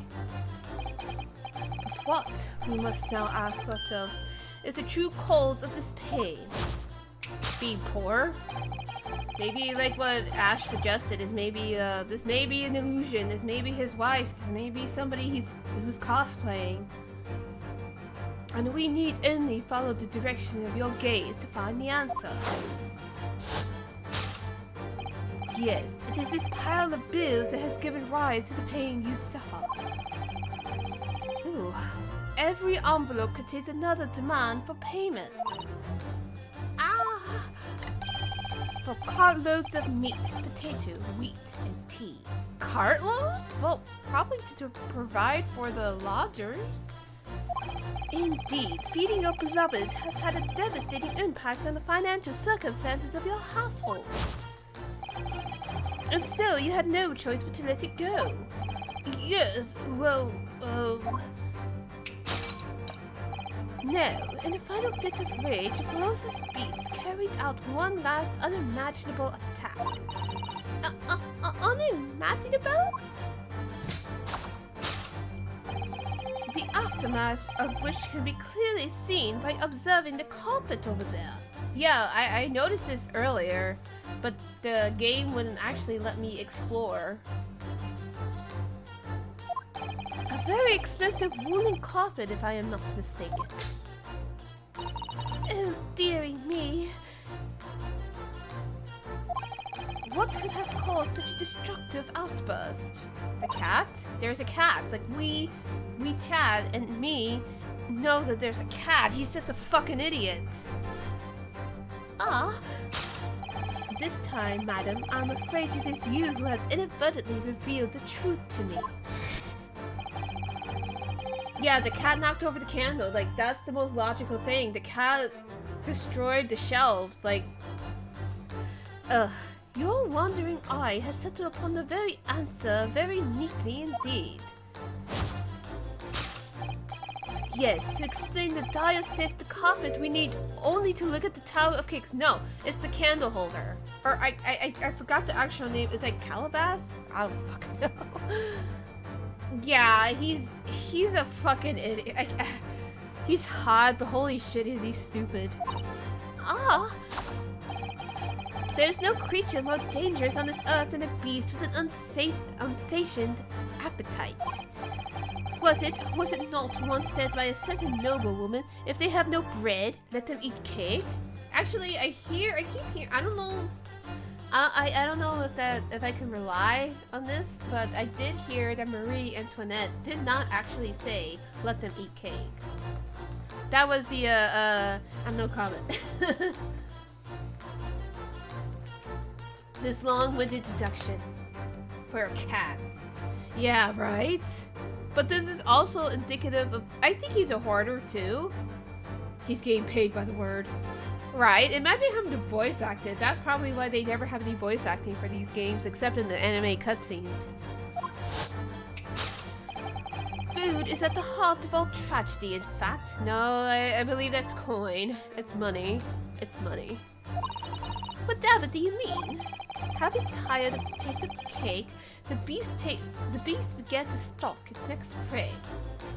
I think he's just making the guy squirm until he just admits what needs to be said. Well, the way deduction works is that Shlomes is gonna be spouting off a bunch of bullshit, and we're basically gonna have to be like, no, this is wrong. This is actually what you're trying to deduce. So this is what you're actually trying to say, but he's just Shlomes. I'm sure I need not spell out the nature of its final act before destruction carried out by the beast. There is only one logical conclusion. Worked into a frenzy by hunger, the lion attacked and ate the carpet. I'm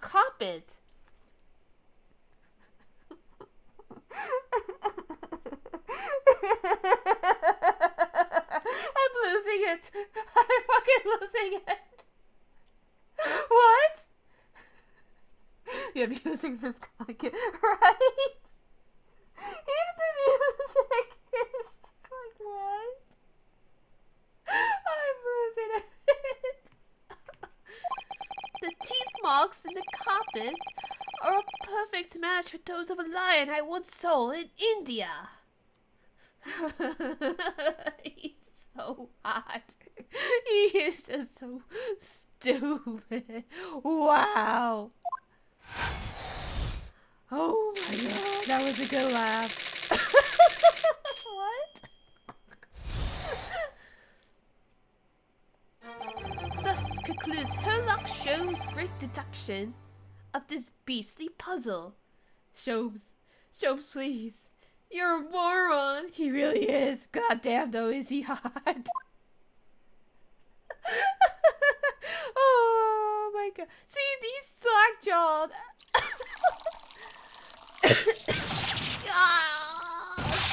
What is the matter with you, June? You're pouring scalding hot tea all over me. Oh, I'm sorry. I'm sorry, Mr. Garden. I'm afraid I didn't notice. My deductions can be startlingly sharp. It stands to reason that your cup runneth over. Indeed, my revelations can make people spill tears at times too. Yeah, I'm spilling tears all right over here. How about you, Chad? Ew, I'm certainly crying. Mr. Shlomes, sorry to butt in again, but could I make an observation? You're holding your head. Valid. Everyone's reactions right now are completely valid. You are the most valid. Why suddenly, Mr. Naruhodo? What is it? Again? Well, your deductions just now. Do you really think a lion could fit inside a room of this size? Indeed, it is the only explanation for the facts. This motherfucker. Oh my god. The terrifying truth all too often lies beyond the realms of common sense. God, the Kyrie one has never been more relevant. Yeah. Let me post it. I don't know what to fucking say. I don't know what to fucking say to that. But wouldn't it be an idea to consider what lies inside the realms of common sense as well? But if an uncaged lion had run amok in this very room, surely Mr. Gyarados and his maid would have been hurt. Or worse. Ah, that's where you all stuck. Sure, that is where we're stuck. No doubt the former military man held his own against the beast during using that large cannon. I thought you said that they sold the lions in the circus. And what about the food? Meat and potatoes are one thing. But I don't believe I've ever heard of a lion that drinks tea. Ah, my dear Miss Susato, it occurs to me with some regularity that irrespective of race and breeding, wherever anyone lands on Great British soil, they are infused with a highly appropriate taste for afternoon tea that y'all stole from China! I mean, traded with China. Oh, what a glorious notion. Shlomes, no, stop. Please, my head. F in the chat for hellhounds. Well then, Mr. Naruhodo, it's your turn to shine again. I had a feeling that was coming. We all did, didn't we, chat? A slight massage to all Mr. Shlomes' seduction needs. You could do it. Excellent. I've been waiting for my trusty partner in deduction to step forward, Mr. Naruhodo. We don't even know yet whether or not this is going to help with Mr. Natsume's case. Still, you heard that a seduction need? No. I love it. Oh, she stands it. She stands it. She stands it, hellhounds. It's all good. We're open here. Still, uncovering the truth is always worthwhile, whatever the motivation. And it could link. These things always are linked. At least, that's what I want to believe. Let us start again. From the beginning. Of her that shows logic and reasoning spectacular. Alright. It's time. Hold it, Mr. Shlomes. Asiatic. Certainly, yeah, that...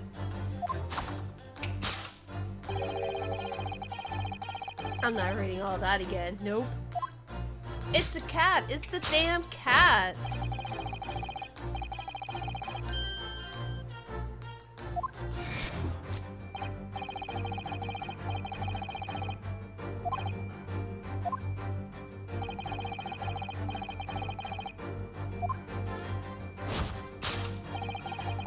I don't think he's looking at that. Really didn't see the lion thing coming. I don't think anybody did. And in that case, I'm gonna save. I'll trust.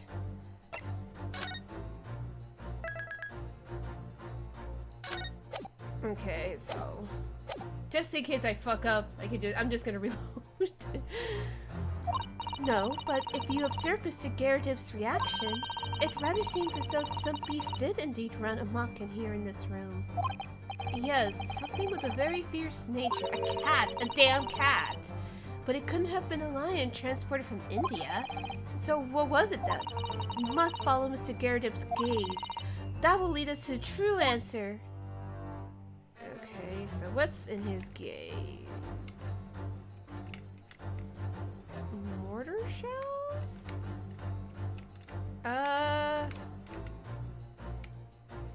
Crap. I'm just... Okay. Oh, wait a minute. What is this? It's a photographic frame? Let's go with that. What's this photograph? Is that the maid? It appears to be from Mr. Garrett's wedding. He looks very happy, doesn't he? He does, but he can't make out his bride. No, how unfortunate. Something must have stuck the glass directly over the woman's face. You knew it! Your galaxy brain! Were you looking it up, Ash? I'm kidding, I don't care. I wonder what happened. Probably best not to delve too deeply there. I mean, it could be.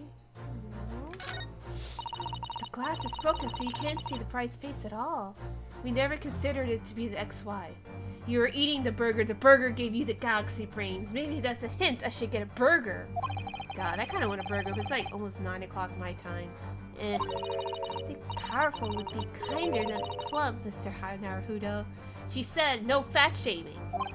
Yes, she certainly looks that. There's a lot of horsepower there. Shut up. Not someone you want to upset, that's for sure. Oh, look. Oh, have you noticed the wedding ring? It's very large, isn't it? Yes, that's an unusual design. It looks like some sort of embellished sunflower. Huh. Yeah, well, Take that! Oh, I'm guessing that's a... Okay, we did it on the first try. I'm really just guessing here. The true nature of the beast has run rampant here and is revealed by that newlywed bride. Precisely, Mr. Naruhodo. No other explanation could possibly fit. Okay. Yes, this framed print pictures your wife, Mr. Garrison. And while we lament the fact that her face is obscured, we can still make out her mighty arms and note the considerable horsepower they must contain. Shlomes, shut your mouth. Hell House has had enough. I don't blame you, man. My buddy, my friend. Ooh, indeed. Surely any woman of such powerful constitution would be honored to be described as a beast. Honored might be stretching a point. Too late. The fact remains that the beast, which so clearly savaged his room, was your wife, Mr. Garden. Yarg! Was he cheating on her? The chilling traces of a wild rampage are still very much in evidence. Well, unless that's her. Yet, as we look around, the beast in question fails to present itself. Where could this angry creature have disappeared to? Madam? Me? I pray you do not consider me unchivalrous. Okay, yeah, he says it is... Your dress pocket is a handsome clue. Okay. The poor, fragile, defenseless woman is beside herself. Well, I don't know about fragile. Oh dear. Anyway, Mr. Shlomes is quite right. There's no sign of a Mrs. Garrideb anywhere. It seems that there may be a clue as to her whereabouts. A clue that this maid is trying to hide. I wonder where Mr. Garrideb's wife could be. Yeah, so I think Ash is... right? Okay, I don't think that's...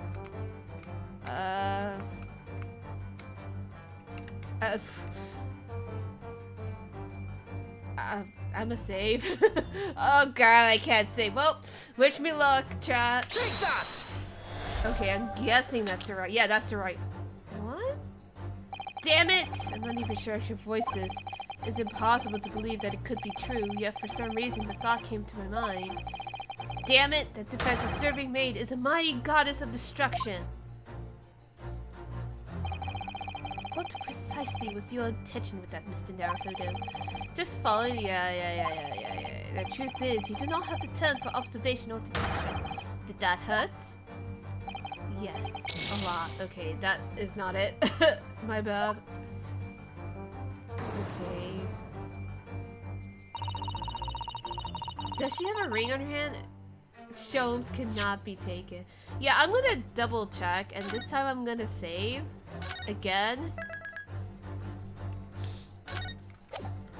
I'm gonna check. And when it's time, I'll get a check.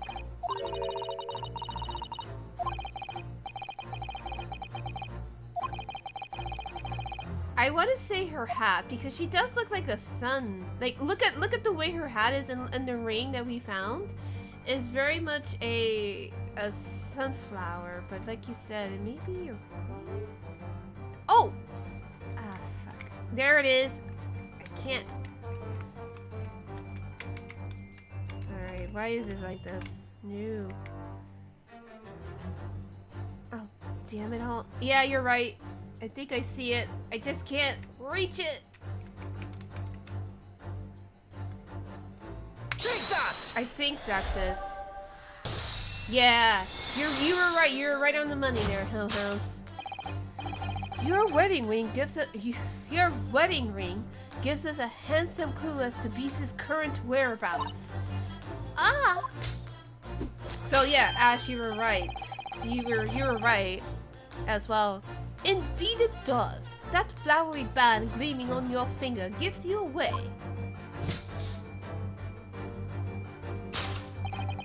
For it is identical to the one shown on the hand of Mr. Garrideb's bride in his photographic print. In other words, you're no ordinary household maid. Still racist, but you're not a maid. No. You are Mr. Gerardip's lucky bride. You are Mrs. Gerardip herself. Oh my! What? Okay, so we figured that mystery out. So they're just posing because they're poor. Well, jolly fine detecting, sir.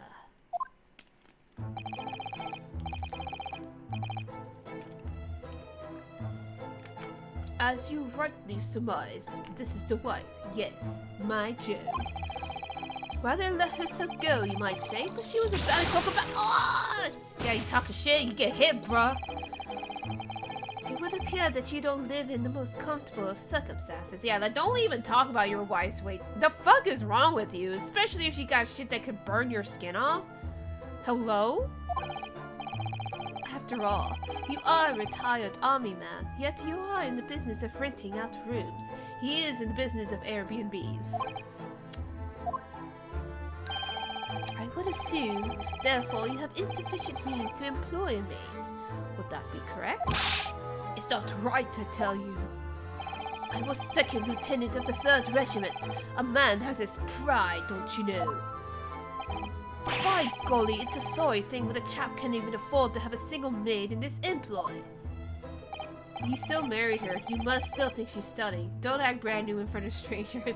Right? I'm saying, like, exactly. Like, you talking about having pride? At least act like it when it comes to your wife, dude.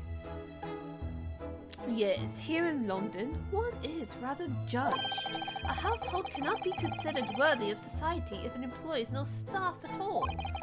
Though, in my considered opinion, such concerns about appearances are a folly. Well, you get free money, so... You mean Mr. Gerardip has his wife work as his maid? Well, I mean, in a way, I was also right. I did say that someone was cosplaying, so... Precisely! Am I right, Mr. Gerardip? Only in company, obviously. But listen here. This must remain a secret. Tip-top secret. Please. Man, this man is weak as fuck. The raging wife of Mr. Gerardip. Why was she raging, though? That's my question. It might have been an accident that they burned the carpet, though. But we already know what happened. Alright. It is plainly clear that you still have deep feelings for this formidable beast. Indeed, it's bright clothes, blah blah blah, blah blah blah, blah blah blah.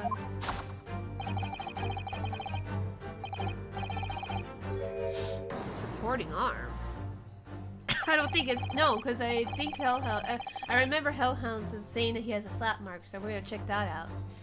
Mr. Shlomes is quite something. He's still calling Mr. Gerardip's wife beast. Yes, as a woman, that feels rather uncomfortable. And honestly, you should call it out, because it's fucked up. Like, you shouldn't say that shit unless she calls herself a beast. Shut the fuck up. But Mrs. Gerardip is standing beside her husband as we speak. In other words, he hasn't lost his beloved at all, has he? Oh, how true. So perhaps that supporting arm that seems to be propping up his head has some other significance then. According to Mr. Shlomes, Mr. Gerardip's pain is tangible though. What could that pose of his really signify? Well, we called it. It's the slap. Take that! That one I can actually say with actual confidence. So credit to you, Hellhounds. Your head weighs heavy on your shoulders. The pain you feel being revealed by that slapped cheek. Damn, how hard did she hit him? And of course, to deliver the impressive mark on your cheek that refuses to fade was you, Madame Jo Gerardip. Well, yes. You have been desperate to hide the slap mark on your cheek, sir.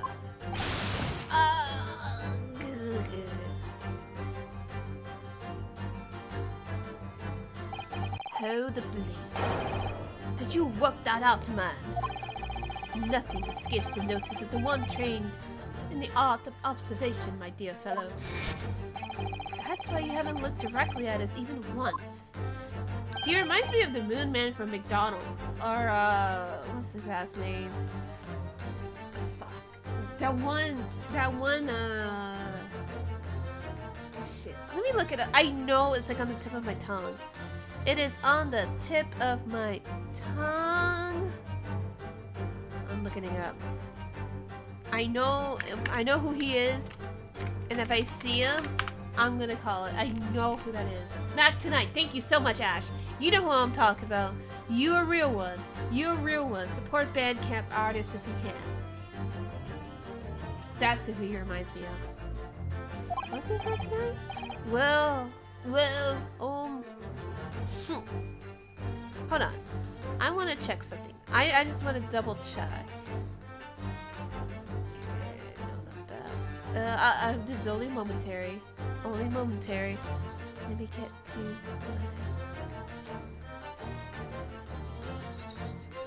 It's on the tip of my tongue. I know who he is. I listen to him all the time. And I can never... And of course, the one time that I actually need his ass, need his name, I fucking forget. Shit. Oh, fuck. Because I cool something. I know it. It's like on the very tip of my tongue. It's because I know the McDonald's guy. His name is Mac Tonight, but it's like something else. I'm sorry. Like I'm just like I really want to know who this motherfucker is. It's on the tip of my Pepsi, Mr. Pepsi. Yeah. Like he's like Pepsi Cool or something. Yeah. Let me see if I can find him because I know I'm following him on Bandcamp. I'm sorry, this is like bothering me so much. I just want to make sure I get the right one. Mystery Skull. Saint Pepsi! That's his name! He uses the Mac Tonight logo? Yes, that's him. That's the guy I listen to. Now, let us proceed to the next conundrum. Yeah, right? I think from what I've been told, he's been using a different moniker lately, but he's still making music, just under a different name. So, but love the Saint Pepsi stuff. That's actually what got me into like the whole future funk, vaporwave, stuff like that. Now, let us proceed to the next conundrum. Okay, so he's gonna repeat himself. Why were you subjected to such a violent snap? In other words, we must ask ourselves what caused Madame Gerda to fly into a rage. And we need only to follow direction of your gaze to find the answer. Okay, so where are you looking at? The bills, right? Is it the bills? Didn't Mr. Shlomes say the bills were all for lion fodder? Yes, but now we've established that the lion never existed, which can only mean that the one thing responsible for gobbling up all that food was Mr. Gerda's what? Mr. Naruhodo! She's a person, not a thing! Hell yeah, Queen, call his ass out! Yes, well, she's also a person who gave her husband a mighty slap around the face.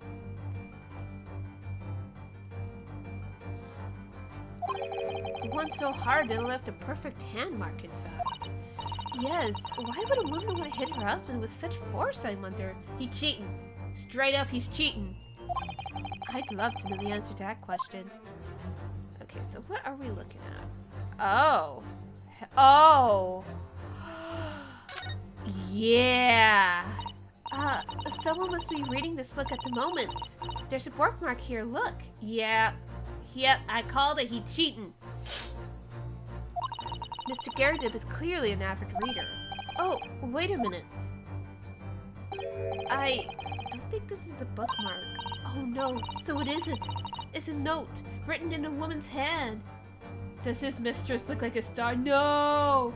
No, don't speak that into oh my god, no! Oh, James, I love you. Yours, Mary. Oh no! Is this motherfucker's name actually James? And look next to the signature here. Lip marks made with lipstick. Oh, what a passionate and romantic gesture. But he's married. Don't get any ideas, Susato-san. Oh dear. I'm sorry.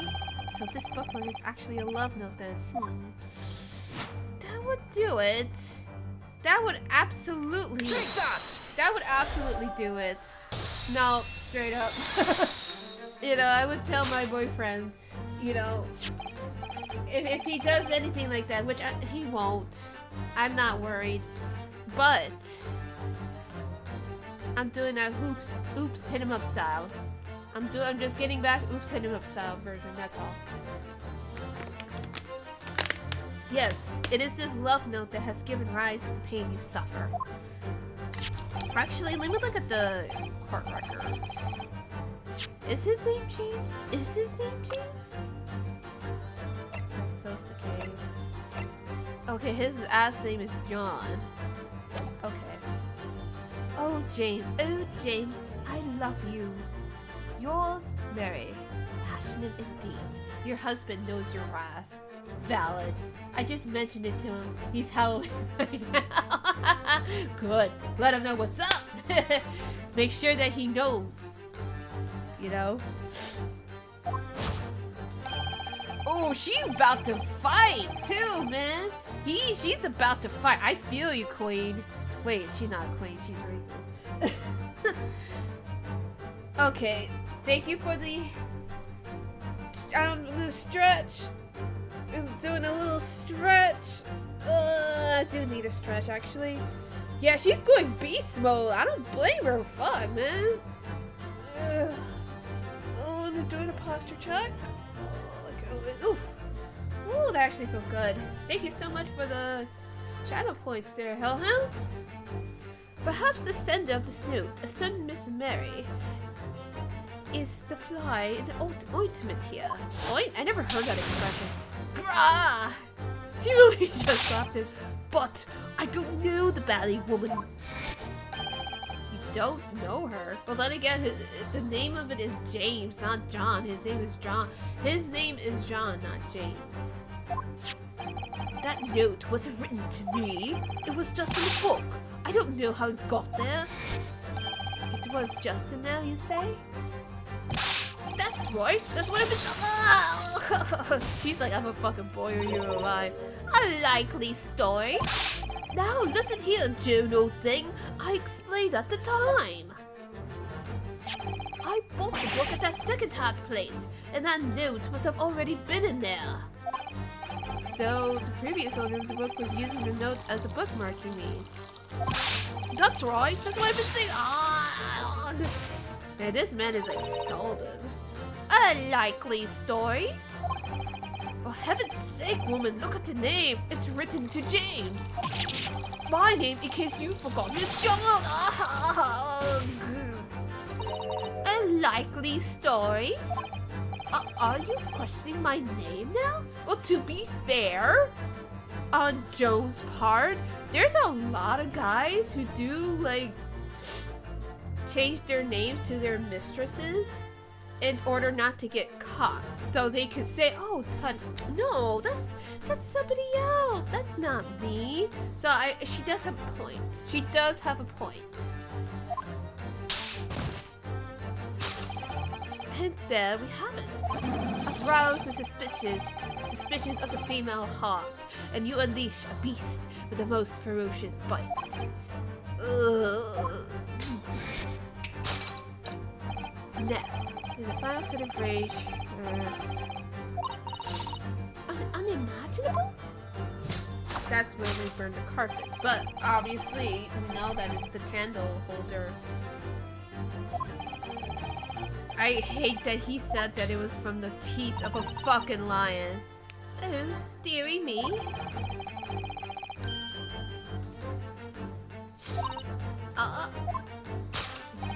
This time, madam, I'm afraid it is you who have inadvertently revealed the truth to me. Oh my. I don't understand the logic of the case. Like, that's so stupid. Yes. Yeah, that one, it's this. It's just a candle. But surely Mrs. Scaredip didn't eat the carpet? No, of course not. But there doesn't seem to be any doubt that the state of disarray in this room is in a result of her wild temper. Eating when you're upset or stressed. I do it. Same, but that has nothing. But I would eat the cakes rather than the carpet. You know. I mean, it's valid, but like, why would she be eating the actual like carpet? So, this is the last part of Mr. Shlomes' seduction that we need to fix. We need only to follow Mrs. Scaredip's face, and that will tell us the real answer. No, Ash, no. What, you want some dust mites and some flavoring? Your husband said the same. No, stop! Yeah, stop this madness! No, we are not eating carpets. We are not eating carpets in here. We are eating cakes. Alright, let's see what we can use. Yes! Like I said, I already know it's actually the candlestick, but let's click on it just in case. This looks like a very old candlestick, doesn't it? They're British, they can't taste the difference. No, not this call out. This looks like a very old candlestick, doesn't it? The base looks too small, but it sure is very unstable. It looks to me like even the slightest knock would make it topple over. Oh dear, that would be dangerous. Wait, take a closer look at this. There's one candle missing. Yes, I didn't notice that before. Why is that, I wonder? Why is one candle of the 3 missing from its holder? It's obviously not that, but it's definitely this. Hell yeah! We got it, Chad! We got it! Yes, to explain the dire state of the carpet, we need only look at the candlestick. Most illuminating, my dear fellow, and of course the only possible way to out of this logical labyrinth. Yes, the remnants of the ferocious attack in which the carpet was devoured are clearly visible. Indeed, they are. The scorch marks at the edge clearly give the truth away. Scorch marks? It would appear that this room was the scene of a little marital altercation. Mrs. Scaredip's mighty arm muscles left an impression not only on her husband's face, but on the entire room. The force of a strike caused the candle to fall from the holder.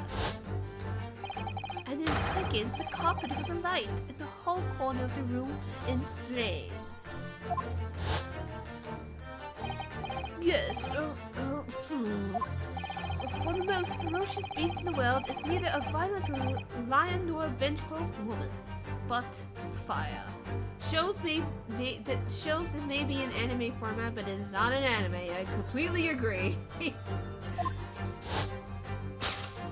And in this room, that ferocious beast bared its claws and ran amok. Eloquently put, my dear fellow. So you see, there is but one conclusion here. She's not one slap wife. No.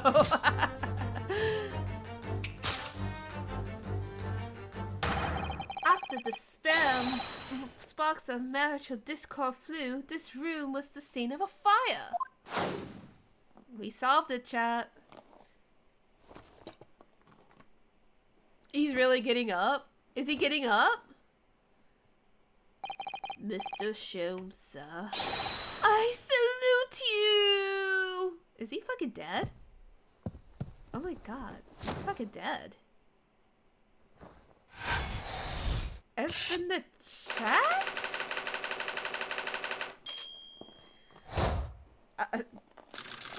I don't know why this game the way it is in, but you know. Got a lot of style, and I'm just randomly brushing my hair.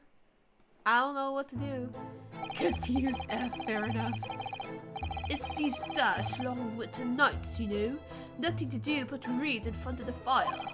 Luckily, there's a jolly good second-hand bookshop just around the corner. Buy all my own novels there. He supports indie bookshops. We stand? and in the pages of one particular novel you discover some rather illicit material, for which your wife admonished you harshly, it seems. Don't know about admonished. Demolished might be rather closer to the mark. And beast is most certainly an active. Ah! Why would you insult your wife when she has the power? Here we go again. And the carpet, was that destroyed by fire when a candle fell on the floor? Afraid to say it was, happened at the blink of an eye, you know. The whole place filled with smoke. Couldn't see a bally thing. I was caught between the old stick's rage and the raging flames. You paint a torrid picture, sir. One that would have been most entertaining. That's sympathy for you. Did it take long for the fire to spread, of course? The ballet furniture started to go up as well. We've had to hide the mess behind that screen for the time being. Over here, Mr. Garrett?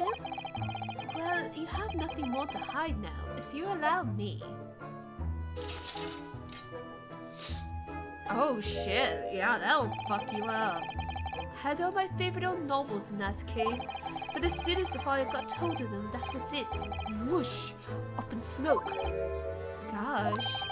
Then the wife started hurling things at me. What a terrible sight it must have been. There was I, back against the wall, under heavy enemy fire. Incendiary books cut me 10 to a dozen. Worst of it is, I lost my favorite. The book called The Lion's Pride.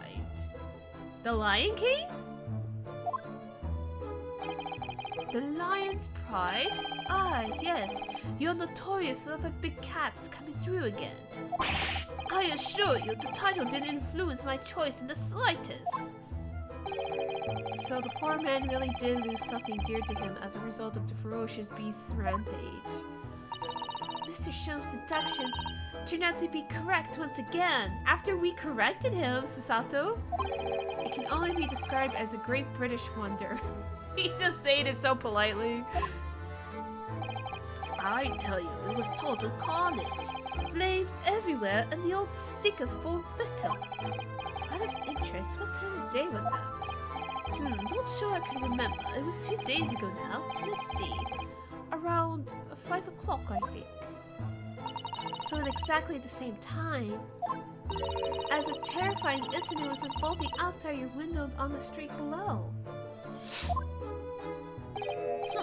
Even more terrifying on the inside, I can assure you. The whole of Blighty could have been flattened outside my window at that moment, and I wouldn't have noticed a dashed thing. Oh, really?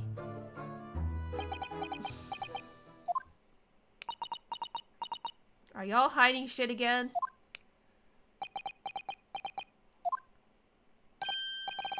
Mr. Shlomes? Yes, Mr. Naruhodo? What can I do for you? Well, I think we've got to the bottom of Mr. Garrett situation now. But what does that have to do with Mr. Natsume's circumstances? I can't help you there, I'm afraid. What? After all that? My dear fellow, if you recall, I did say as much from the onset. I warned you that although I knew the retired army man to be hiding something, I could not be sure whether his secret would prove to be of relevance or not. Well, it gives him an alibi, so we know that it's, he's innocent in that regard, I guess.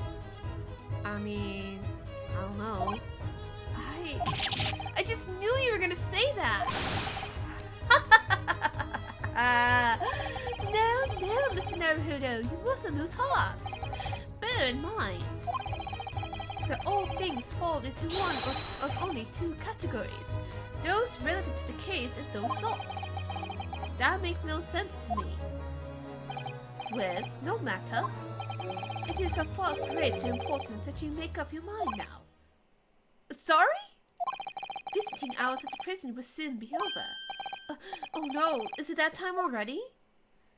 If we were to accept Mr. Natsume's case, we have official paperwork to attend to.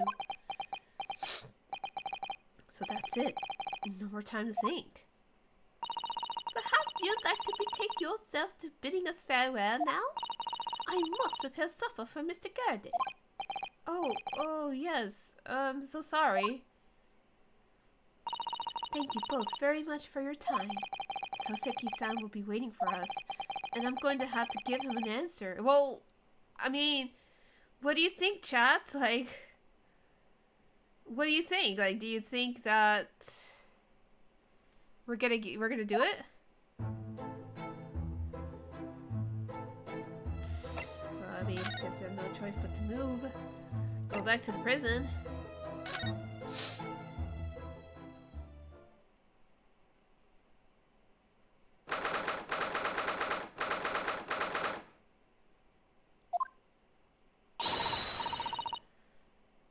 It's time, Mr. Naruhodo, we must hurry back to the prison. Rinosuke's got plot armor, of course he'll pull through. Yeah, that's how it is. Yes, I know. Let's hail a Oh. What's the matter? It looks like something's going on over there in front of Mr. Garrett house. In the Garrett's house. What the fuck? I know thee not, old man. Fall to thy prayers. What? Who invited this jester? This clown? I thought the era of jesters was over. Hello? Who are you calling an old man? You wrong-looking ninny-pinny. You're obsessed. I don't know. There are no more things in heaven and earth, Horatio, than are dread of in your philosophy. Who is this Horatio fella, eh? What are you on about? Excuse me. Eh? What the? Who are you now? I'm sorry. It just looked as though there might be some problem here. And my associate here, Mr. Rinosuke Naruhodo, is a lawyer, you see. Eh? Lawyer? What? If I could be of any assistance, I'd be happy to help. I'm from Japan, but I have studied English law. Fine, I'll be on my way for today, but you mark my words. This ain't over yet. Get thee to a nunnery. Popeye and then argue with an anime weirdo. This is what happens. This is what happens when anime kids are arguing with their boomer parents. Do I look like a bloomin' nun to you? So that happened. I guess he's just keeping his mouth open. I do hope you're not injured. Oh, fair Eastern maiden, thou art so gentle. Thank you. What was that all about? There are more things in heaven and earth, Horatio, than are dreamt of in your philosophy. Is this Galactica Max's ancestor? Because that would make a whole lot of sense. I'm not Horatio either. I think he's quoting. Forgive the inquiry, sir, but are you a lodger here in the Garrett residence? Oh, fair Eastern maiden, thou art so right. Yes, I do dwell in this humble abode. Mr. Garrett mentioned that he had a lodger, didn't he? This must be the man. Quite the character. Do you happen to know the other lodger who lives on the first floor? Ah, yes, a gentleman named Natsume. Oh, more worthy than a polemist in my patter of words. Never could there be. Sorry? A battle? Did you say... Hey, chat? Is he quoting Shakespeare or am I going nuts? Who is the stronger? Hamlet or Macbeth? Mr. Natsume and I sparred long into the night. Yeah, he was quoting Hamlet. I mean, not just Hamlet, but the Shakespeare. He's a Shakespeare. Oh no, yeah. I see. He's a theater kid reading an English literature. Oh no. I adored that. You would. He's the original theater kid. He is the original theater kid, and he gets into a fight with the English literature kid. Yep, sounds like high school and college to me.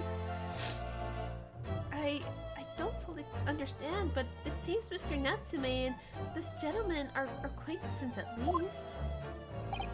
So, fair maiden, so good gentlemen, I can tarry here no longer. Fare thee well. Oh my god. I didn't really understand him, but I think he's returned to his room. It seems he's unaware of what's happened to Mr. Natsume, so he can't really help us. I bet you he did it! I bet you he did it! He stabbed that woman. And he just like, I don't know, but then again, how can you miss a guy like that? Oh my god. With Soseki-san and that man as lodgers, the Garrett house is certainly full of eccentrics. Anyway, I'll go and find a carriage. Yes, I'm sure Mr. Natsume is eagerly awaiting our return. Let's hope he can get to the prison before visiting hours are over. We got this, chat. Imagine if these Ace Attorney games actually had like a a racing portion where you have to get, or it's like it's a time. That would actually be a lot of fun. But it's not that kind of game, I realize. All of this just makes me think of Hildebrand from Final Fantasy XIV. I feel like that name is recognizable to me. Hellhounds. I actually do play Final Fantasy XIV. But I'm in Heavensward right now. So, I don't know. Or I just don't remember. No! Wait, he was the cat boy, right? He was the cat boy who trapped himself in the crystal tower, right? Oh, it's you. You're here. You came. Locum student Mr. Naruhodo Esquire. No, he's not the cat boy? Fuck. I can't believe you came back. I'm so touched. Oh, I don't think I met them yet. We are sorry to have kept you waiting, Mr. Natsume. Oh my god, I love him already. Hellhounds, I love him. He's not well, I hardly think anybody's like Shlomes, but I love him already. I love him. I can't wait to meet him. No, get off my good. Relax. If I were a cat, I would purr with pleasure at the company of such fine compatriots. Noble, nurturing, never failing Nipponese. Oh yeah, that's right. He's a haiku writer. Oh, now let's not get carried away. Oh, I quite agree. There is nothing more reassuring than the familiarity of one's native land. On the other hand, it is through friendship transcending international borders that one truly appreciates the fact. Speaking of Shlomes, I can't believe Hellhounds, you summoned him! You summoned him! Such is my belief, at least. Yeah, right? Oh, it's you! The miserable, rotten spy! Airlock Shlomes! Is he posing? He's posing! He's cussing him out and he's posing! Mr. Shlomes, what are you doing here? I have no intention of doing anything per se, save observing, of course. Whatever you do mean, Mr. Shlomes? Well, this poor man's gonna have a heart attack, oh my god. Well, having encountered some curious reading material in that gloomful room, and having unmasked the secret identity of the eccentric pair. Your husband's dragging me right now, this is too much. See you later. Fair enough. Thank you so much for the follow, Hellbounds. I love you. I love you and your husband. Tell your husband I said hi and bye. Feel free to joining my stream anytime. We are vibing. We are always here to have a vibing time. I decided I should drop in on my way home to see how our divested friend is faring. Beautiful room? At least your accommodation here offers a window, my dear fellow. In that sense, it is the superior option. Anyway, I must commend you on your taste in books. My day has been a delight and cost me not a penny. How many books did he read in one day? How dare you, hairlock Shlomes!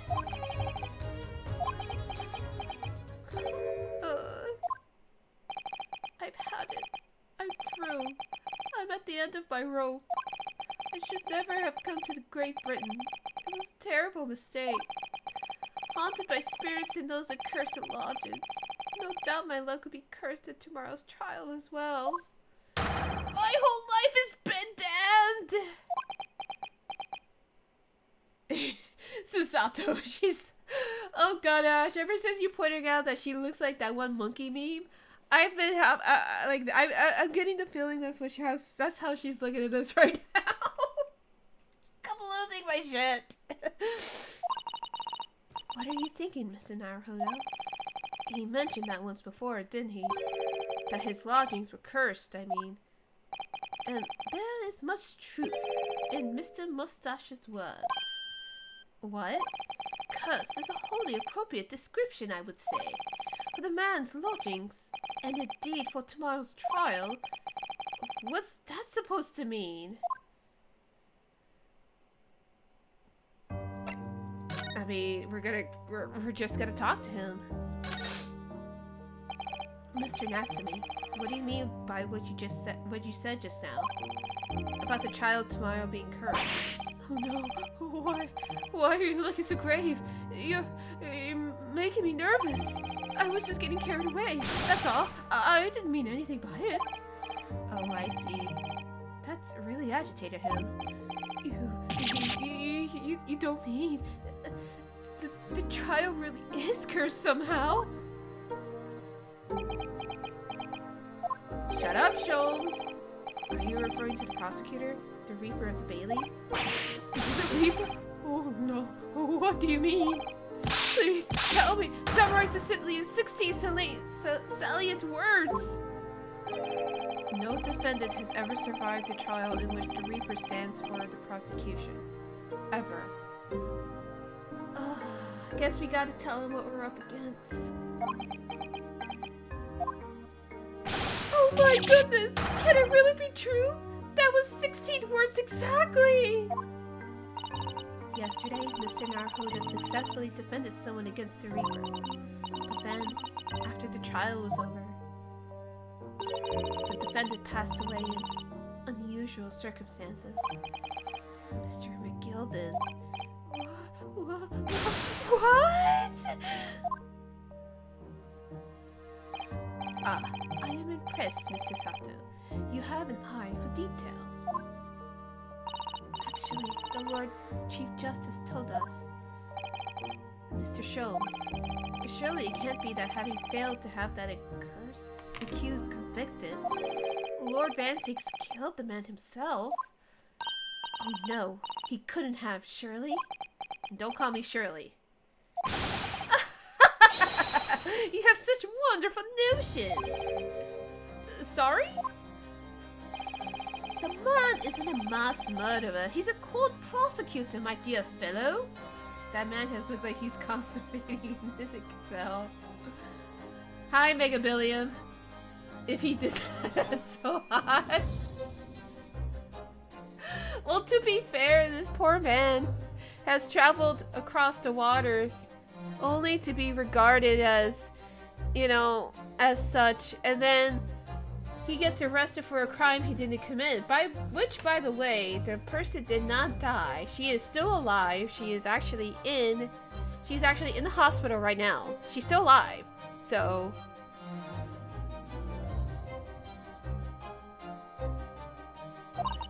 oh, yes. Why, of course he is. Ugh, of course he is. Then why are you trying to scare me? It could be said, however, that the real truth about the man is even more terrifying than your hypothesis. What on earth do you mean by that? Can't you just be clear?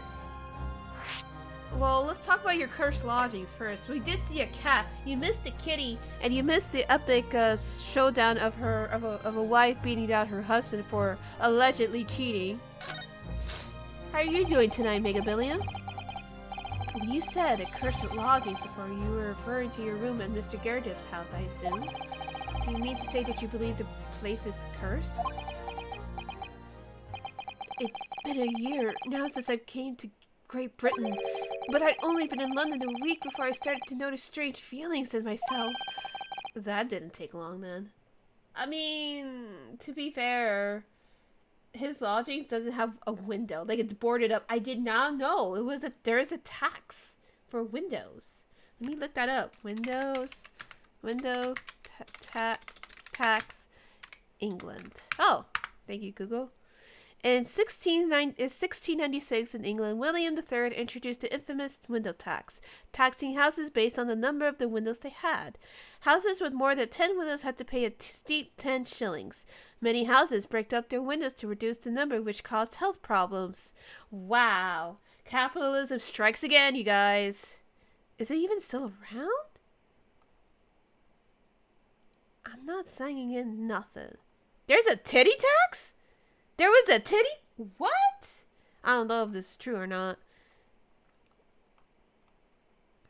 It was after 156 years, it was repealed in 1851, following campaigners branded it as a tax on health and tax on light and air.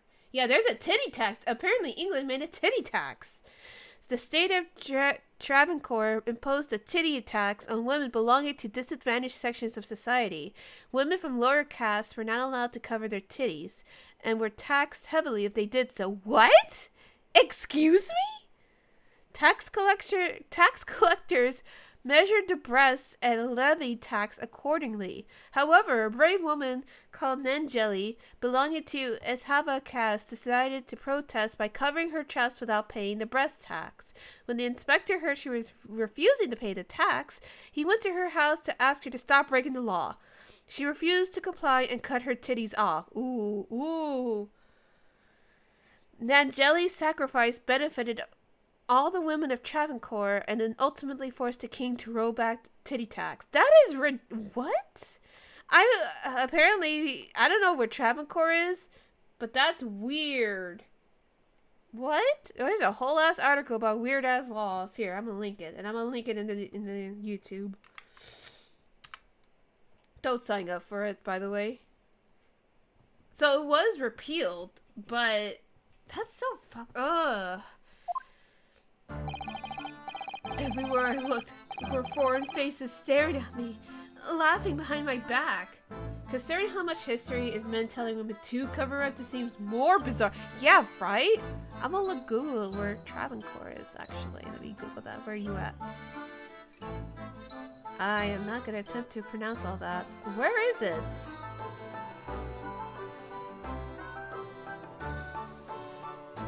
This is interesting. Australia?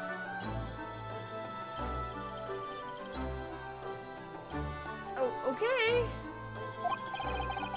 I was sure people were talking about me. I started to become nervous about going outside. Okay, so I think that's actually in Australia.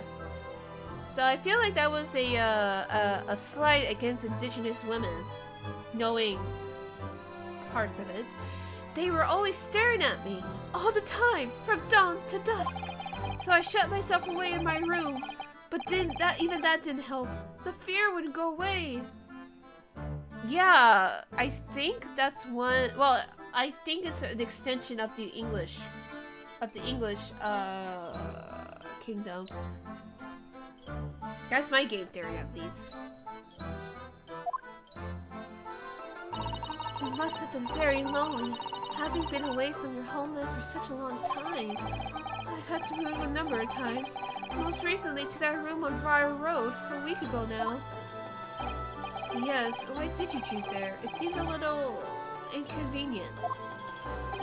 The rent is cheap. I have so little money. It appealed to me straight away. Of course, I asked why it was so affordable. The landlord just simpered and said the room is cursed. Oops. Why would you say that? Quickly tried to cover his mistake, but it was too late. So I told him, if you have something to say, then say it. But if not, don't mention it in the first place. I completely understand that. I'm exactly like that. Like, if you're gonna say shit like that, like, you better, like, come all the way for it. Like, hello? Yes, well said. But it was true. It was all true. Is he talking about the cat?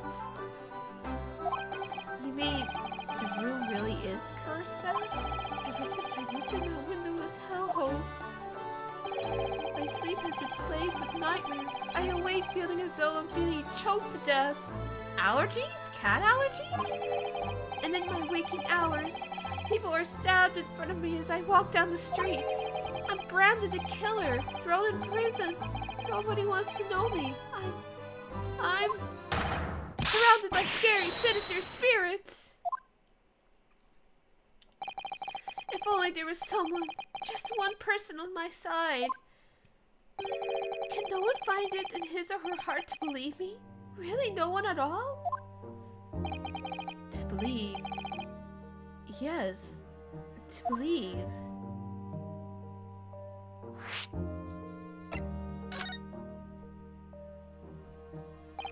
Van Siegs is a quite exceptional man.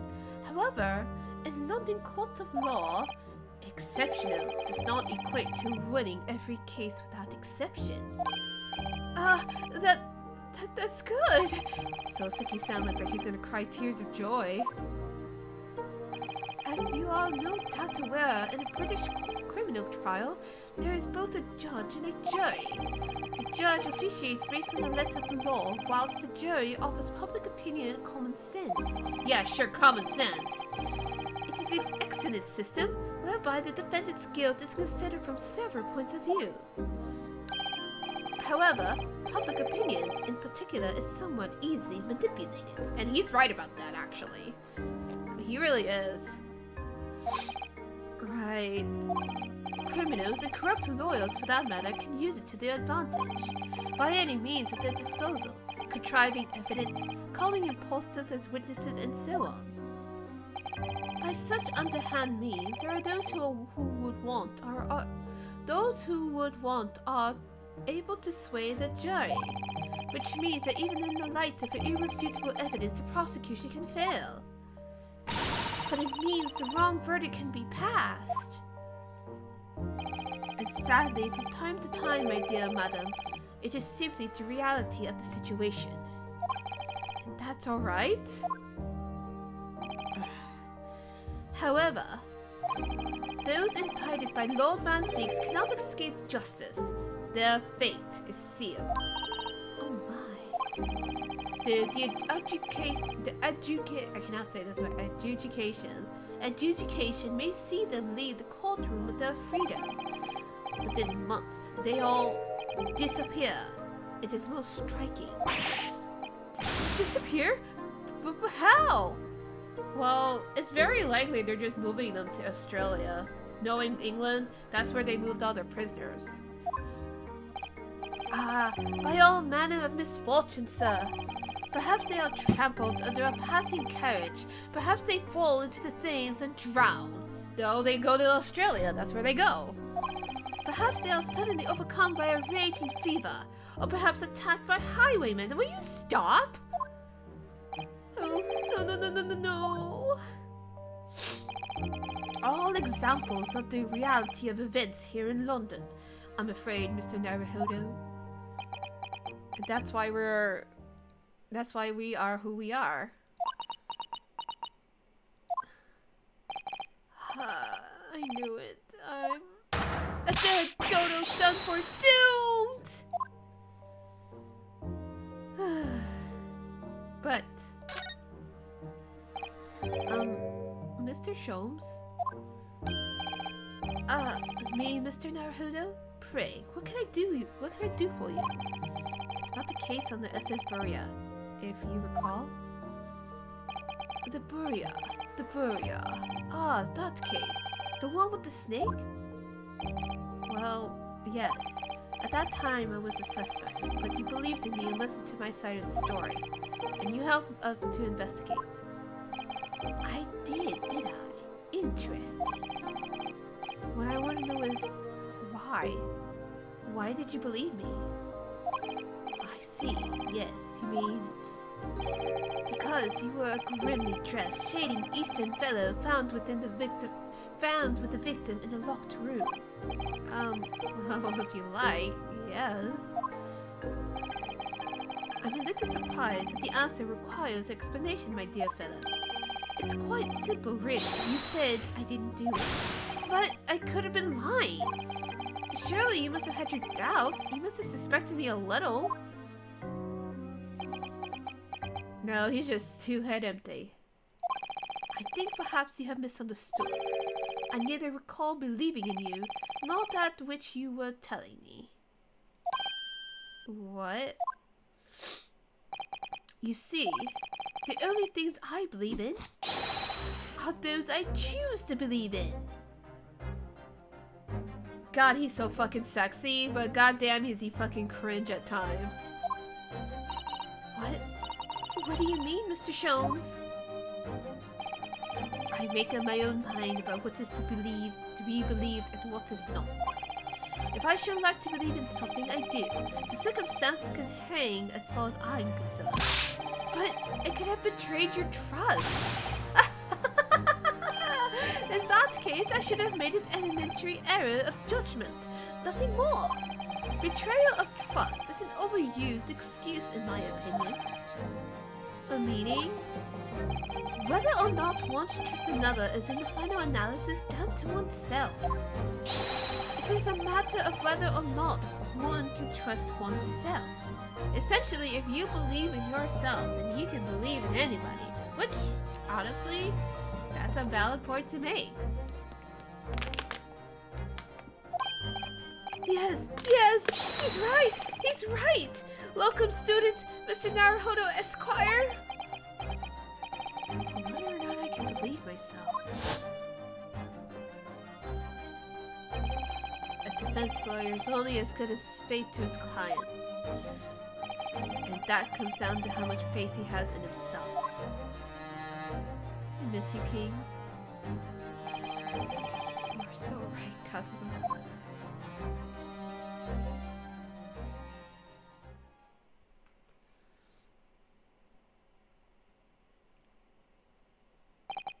Well, my dear fellows, it is time we were leaving, I believe. Already? Visiting hours are over. The guard will be here shortly to escort us out. There is a restaurant near here that serves excellent trout. God, trout sounds so good right now. Would you care to join me? Oh dear, there is never enough time, is there?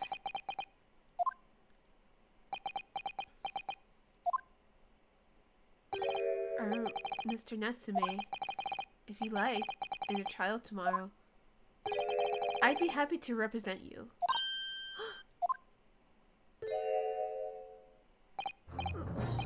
Welcome, student Mr. Naruhodo Esquire. As I said, I only experienced a British courtroom for the first time yesterday, and although the man I was representing was found not guilty, I lost sight of something crucial. Something crucial? We want what to believe in, the defendant, justice, or the truth. How to believe, even. But I think I finally worked it out. I've decided I must believe in myself above all else, to trust my instincts. Yes, Mr. Naruhodo. And my instincts are telling me that you, Mr. Natsume, are innocent of this crime. It is imperative that we prove that in court. Welcome, student Mr. Naruhodo Esquire. I will fight for your innocence until the bitter end, with every weapon available to me. So I hope you'll permit me to represent you tomorrow. As I said when we first met, I'd like to entrust my fate to someone who will listen to me in my native tongue. course, Mr. Natsume. It would be fair to say, Mr. Naruhodo, that your mind was in many ways made up from the outset. You merely needed to the events of today to fully realize it. Yes, I think you're right about that. It's been a roundabout journey, but I got there in the end.